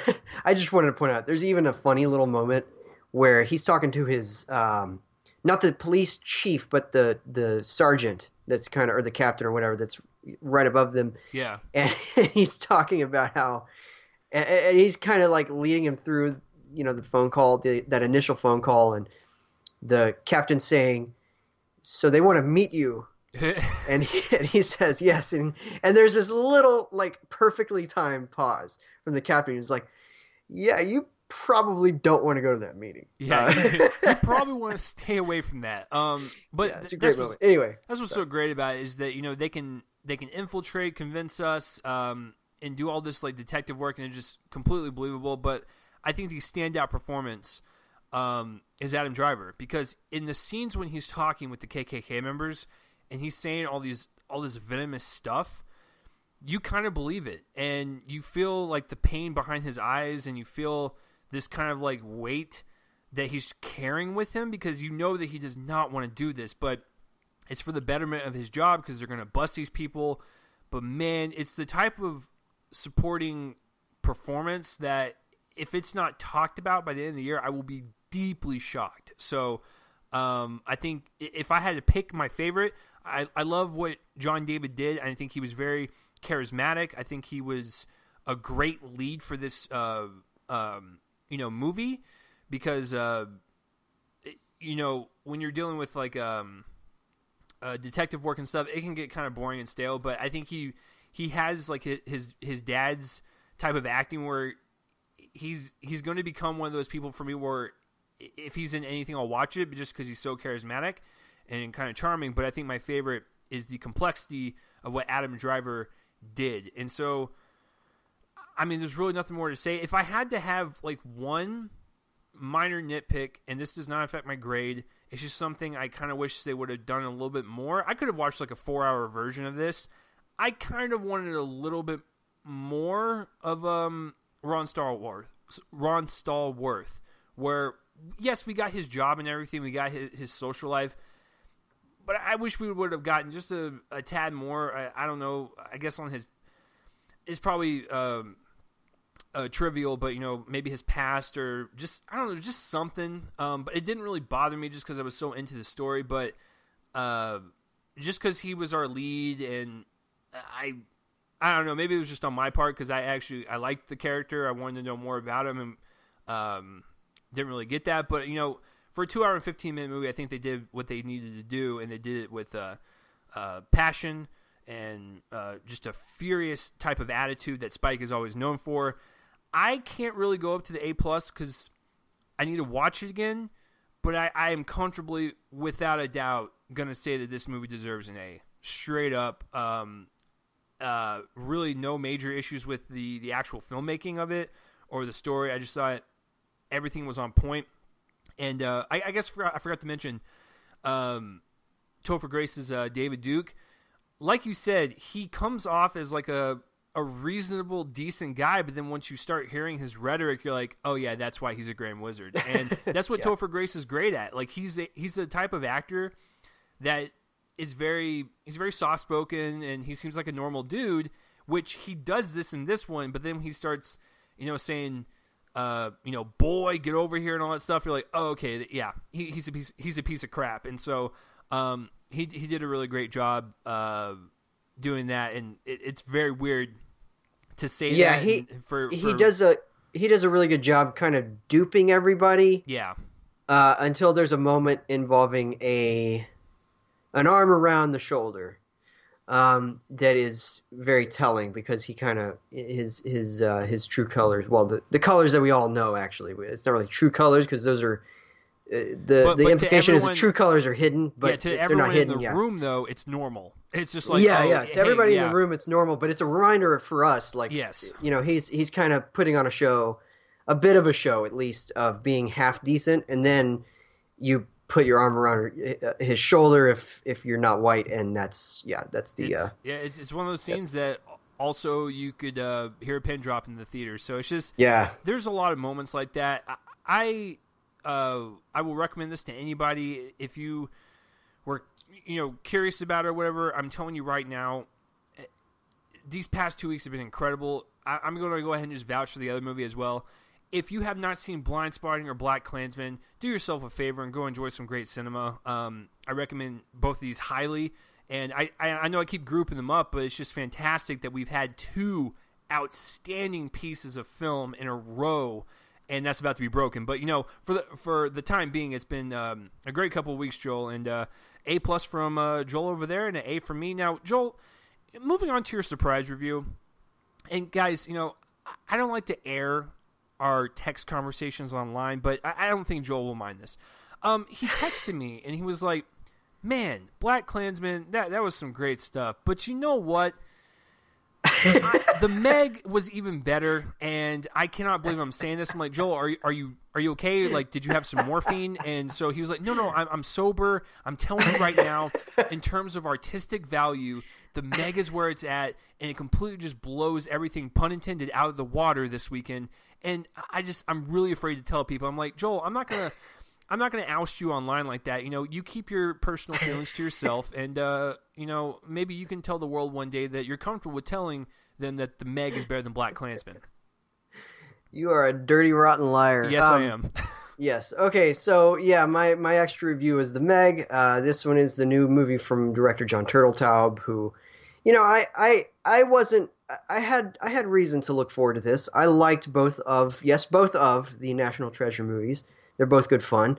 And I like shark movies that are fun. But this movie is like the definition of mediocrity. So the story of this one is that several years ago, Jonas Taylor, a scientist played by Jason Statham, has kind of become disgraced because of a decision that he made that led to the deaths of several colleagues deep in the ocean after being attacked by something that they couldn't see. But they were inside a nuclear submarine, so the fact that the side of the submarine was caved in was very curious to him, and he felt like it meant that there was something outside the submarine. So fast forward a few years, there's a team headed down to assess the progress of a space station. I mean, space of a deep sea station. I was about to be like, Joel, did you read the Yeah, plot my brain correctly? Is is it sharks in space or something? Like, what's the deal? maybe that would be better because sharks in space are that would be awesome. I don't know why I said space station. A deep sea like underwater station called the Mana One that is now opening up thanks to a billionaire investor played by Rainn Wilson. And so they send a team down there, and the team is kind of disabled in their pod by at first a giant squid, and then later they find that it's a big shark, and this is a big shark. It's a megalodon that's come out of a particularly like part of the deep sea that's kind of been shut off from the rest of the world. There's a big old wall, and behind that, who knows what's behind that? Because it's a big old wall filled with water and creatures that we don't even know about because we just can't know about them. And one of those is a big shark. It's a megalodon. It's 75 feet long, and it's actually small for a megalodon because in real life they were up to 150 feet. I have a feeling that they didn't make it the regular size of 150 feet because that would be slightly unbelievable, even for a movie like this, or at least slightly fantastical. And then also because it's so big that it probably wouldn't be sustained by a big screen, even an IMAX one. It would just be too big. So they made one that's 75 feet, and this shark disables the team, and they call upon Statham's character to come back in and rescue them.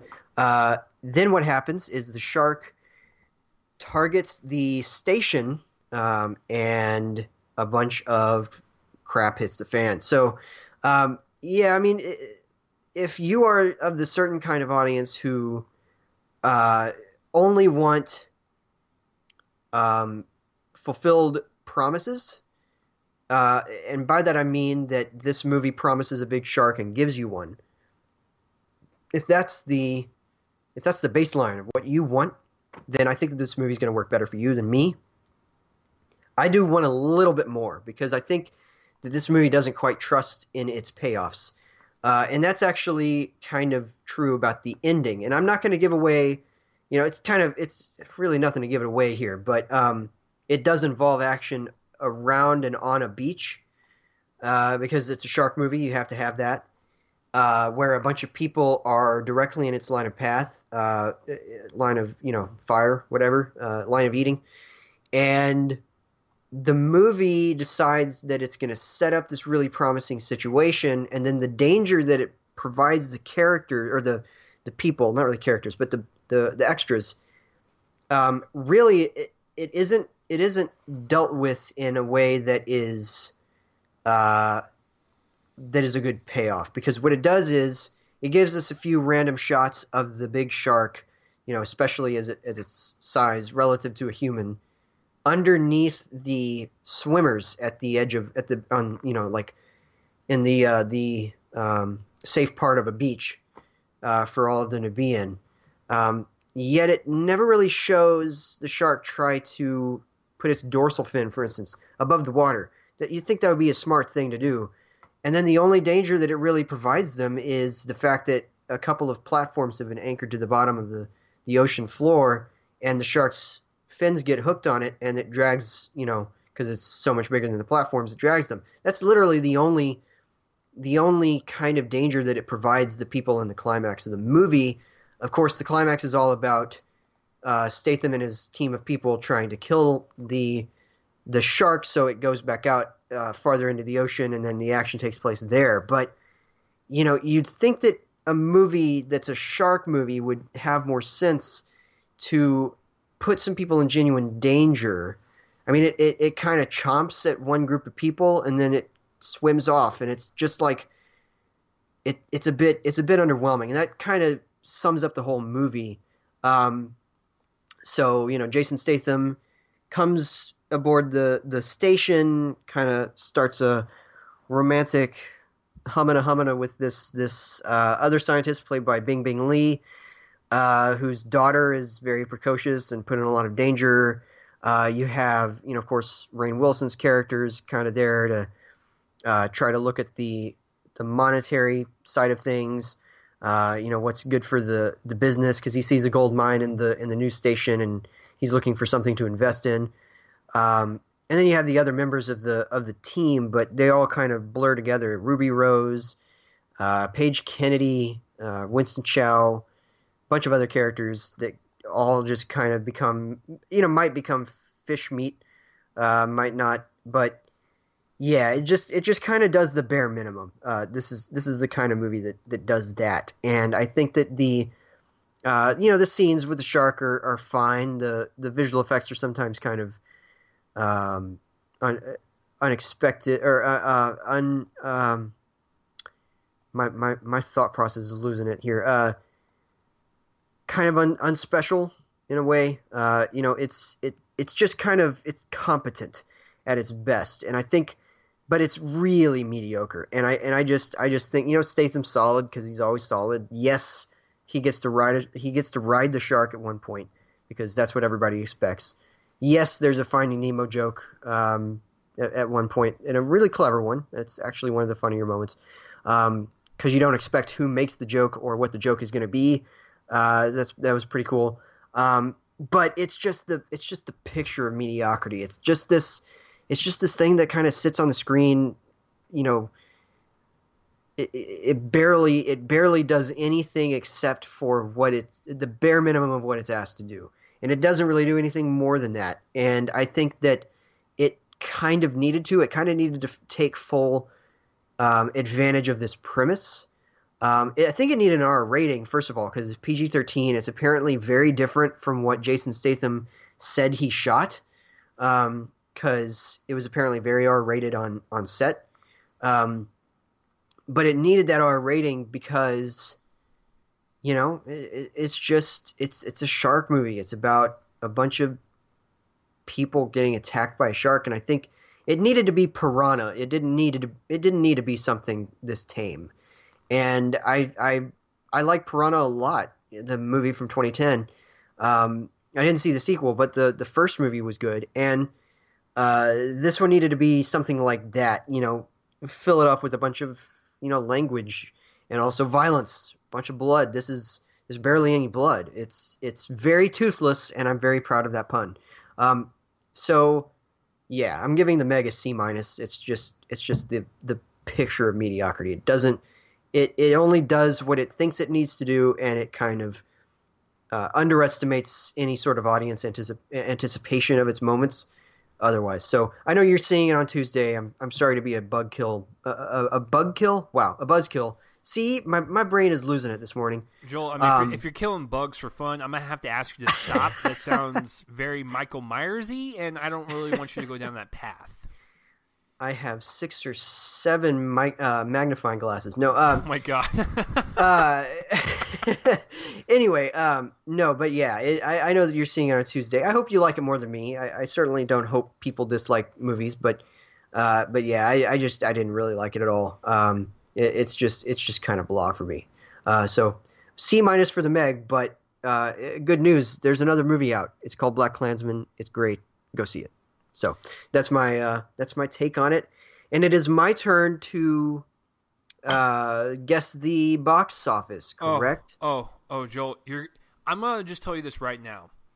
You will get this wrong. You will not get it perfect, just because there might be a couple wrenches in there that you may not even pick up on. But I'm gonna go and just let you decide. So here are your hints for this week. Obviously, the Meg, BlacKkKlansman, Slender Man, and Dog Days. So all 4 of those are new. Are they going to infiltrate the top 5? What's going to happen? Joel, take it away. Okay. I'm going to guess that Dog Days didn't make the top 5, even though it had a couple days extra, because I know it was a wide release on Wednesday. Slender Man.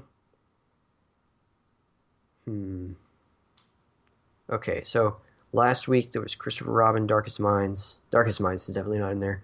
Christopher Robin and Spy Dump Me. Then there was Mission Impossible.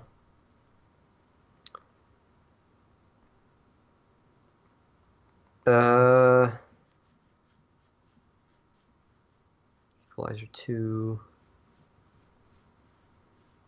Okay, I'm going to say that number 5. I'm going to say number 5 is Slender Man. I'm going to say that it made it just barely. Number 4, The Spy Who Dumped Me.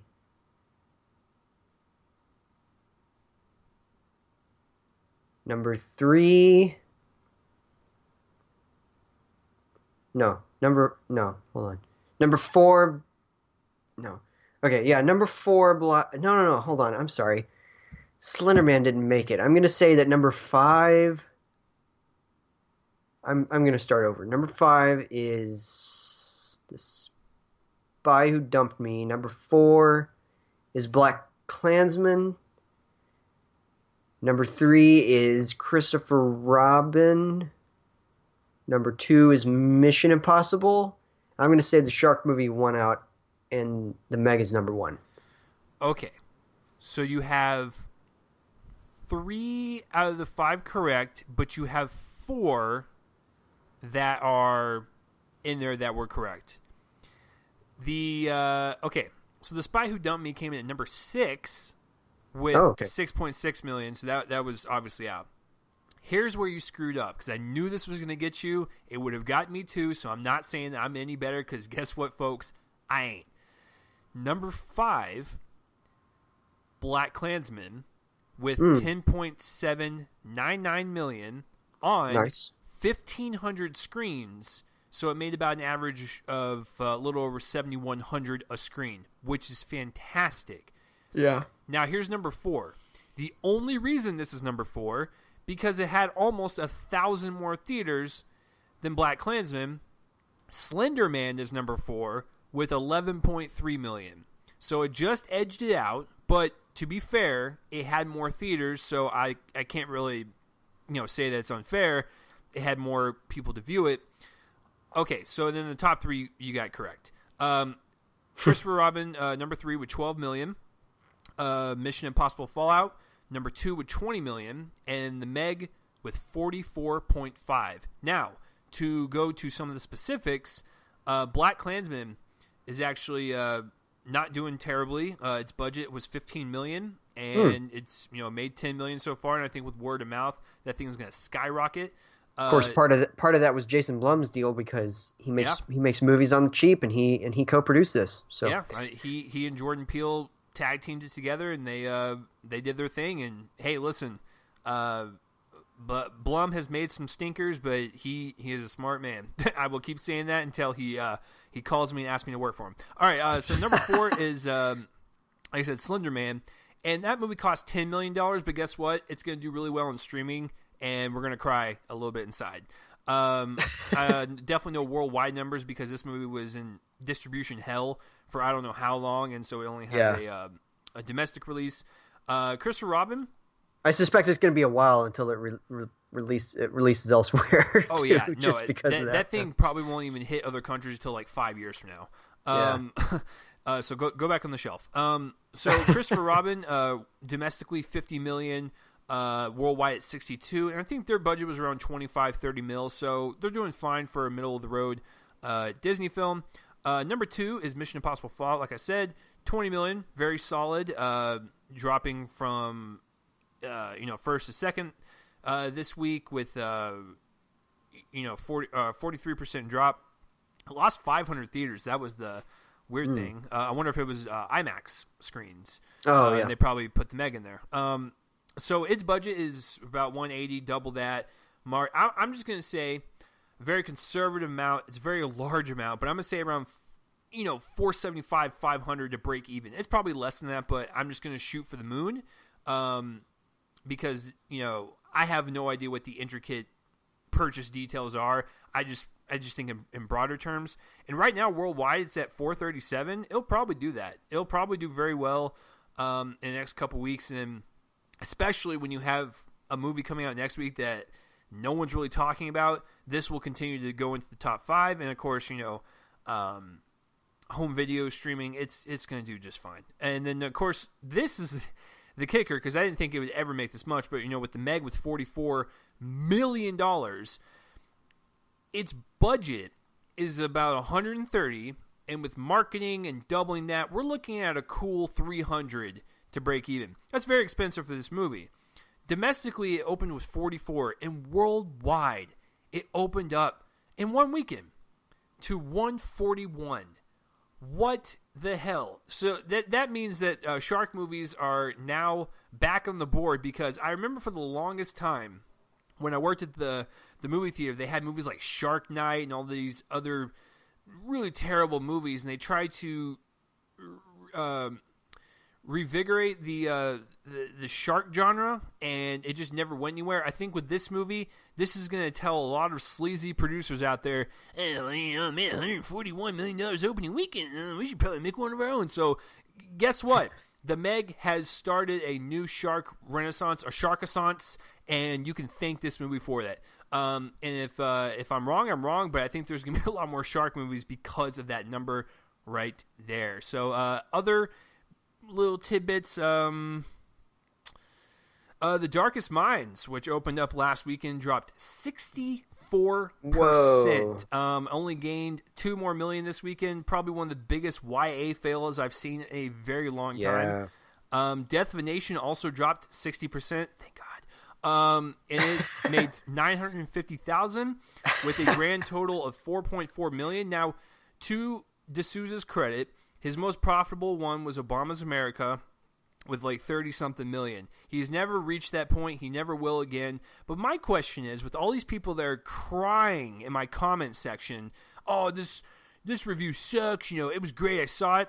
Well, where's the audience at? I mean, 4 million is a bomb. So I don't know, like, where's the support at? If you are that much against me and like the review and what bus I threw that review under, you need to go support it. So that's all I gotta say to you. Let's see. Any other big stuff? 8th Grade hanging in there, made another 1.6 million. Blind Spotting only dropped 22%. Made a couple $100,000. Right now it's at 3.7 million. Pretty great for that one. I know Joel's gonna love this one. The Miseducation of Cameron Post gained 23 theaters, so it went from 2 last week to 25, and it jumped up 122%, and it made about $108,000. So nice. I mean that. Yeah, I'm looking at it now. You also didn't mention Dog Days open at number 12. Oh. Sorry, everyone. I thought I said that, but that's I guess the breaking news, man. I guess when it's down that low, my mind slips. But yeah, I know. Nobody cares about that movie. It's a dog movie, so what are you gonna do? Yeah. And then other than that, here's the weird one. So American Animals, which is a film from Orchard, also Movie Pass invested in. It's actually a pretty good movie, so I'll give Movie Pass that credit.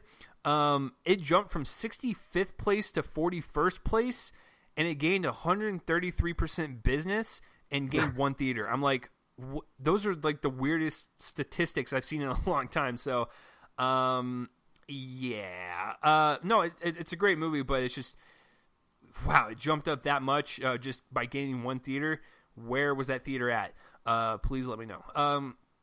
But other than that, pretty generic drops here and there, 30 to 40%. Nothing really too out of the ordinary. And to be quite honest with you, and this will bleed into what Joel's going to introduce for next week, next week's not going to really make a dent either. It's just going to be another lukewarm type of release weekend, so I don't think it's going to make that much. I could be wrong. It could be a great movie and people could love it, but I just think the one we're doing next week, Joel, it's probably just kind of be a very filler. A lukewarm type of movie. Yeah, so next week the main review is going to be Mile 22, which I actually don't even know what it's about. I've never, because I haven't seen a trailer. It was one of those that kind of fell by the wayside when we were planning trailers early in the year. And I just have never watched the trailer or happened to have seen it in the theater. I'll probably find out the premise before I see it on Friday, but but yeah, it's Mile 22. It's the latest collaboration between Mark Wahlberg and Peter Berg, the Bergs. And then, of course, I'll have an extra review, which a lot of people will probably be able to guess what it is because it's the other big movie of the week. But yeah, so that's what we're doing next week. That makes me so upset, Joel, because I'm looking so much forward to Happy Time Murders that we have to still wait another week. I know. I know. Yeah. It kills me on the inside. But that will be next week, which is Mile 22, and of course Joel will have his extra review. And if you go on Box Office Mojo, we're not going to say which movie it is, but one of the limited listed movies is what we're seeing tomorrow. So you can do process of elimination that way. So yeah, next week for 243, that will be that. And to end this week's episode, Joel, where can the lovely people find you online? I am at joelonfilm.com. I've got several reviews up. Of course, I did BlacKkKlansman and the Meg. I also caught up at home with Final Portrait, this really neat, affectionate little look at a meeting of the minds between Alberto Giacometti and James Lord. Just look at who those people are. But it's directed by Stanley Tucci, of all people. It's pretty good. And then The Miracle Season, which is the latest movie from the director of Soul Surfers, kind of similar. It's about the 2011 death of the major volleyball player in an Iowa high school. Kind of dramatizes that. It wasn't very good. But I have reviews for all of those, and you can also follow me on Twitter at Real Copling. That's REEL, and then my name. You can find me on Letterboxd at jcopling. Everybody join that, or at least bookmark my page or whatever if you want to keep up with my log. I log basically new movies that I watch, not rewatches of other stuff, but I'm doing a lot of that as well as the decade comes to an end. So yeah, that's my internet footprint. Yeah, if you guys want to follow me on Twitter, it's at RealChaseLee. Subscribe to my YouTube channel, where you'll see a bunch of other reviews that I do. I have 3 of them. Yeah, 3 movies within the next few weeks that will be on my YouTube channel that I won't do on the podcast. So, there you go if you want to do that. And, of course, for this show, if you're listening on iTunes, iHeartRadio, SoundCloud, YouTube, CastBox, please like, share, favorite, do whatever the social media stuff is for sharing, but please spread the word around and let people know this is your favorite movie podcast to listen to, and let's see if we can grow our little family over here of crazy, delightful people. We're all just passionate weirdos about movies, and I absolutely love it. So yeah, then I think that's it. All the links will be in the description below. And so that will be this week's episode, BlacKkKlansman 242. Let us know all the stuff in the comments down below, and that will do it for this week's episode. And if you listen to this entire movie podcast and you're not a movie fan, well, hopefully we convinced you to be one. You guys are awesome. That is Joel. I am Chase. Next week is Mile 22. See you there. You guys are awesome. Peace out, everybody. Bye.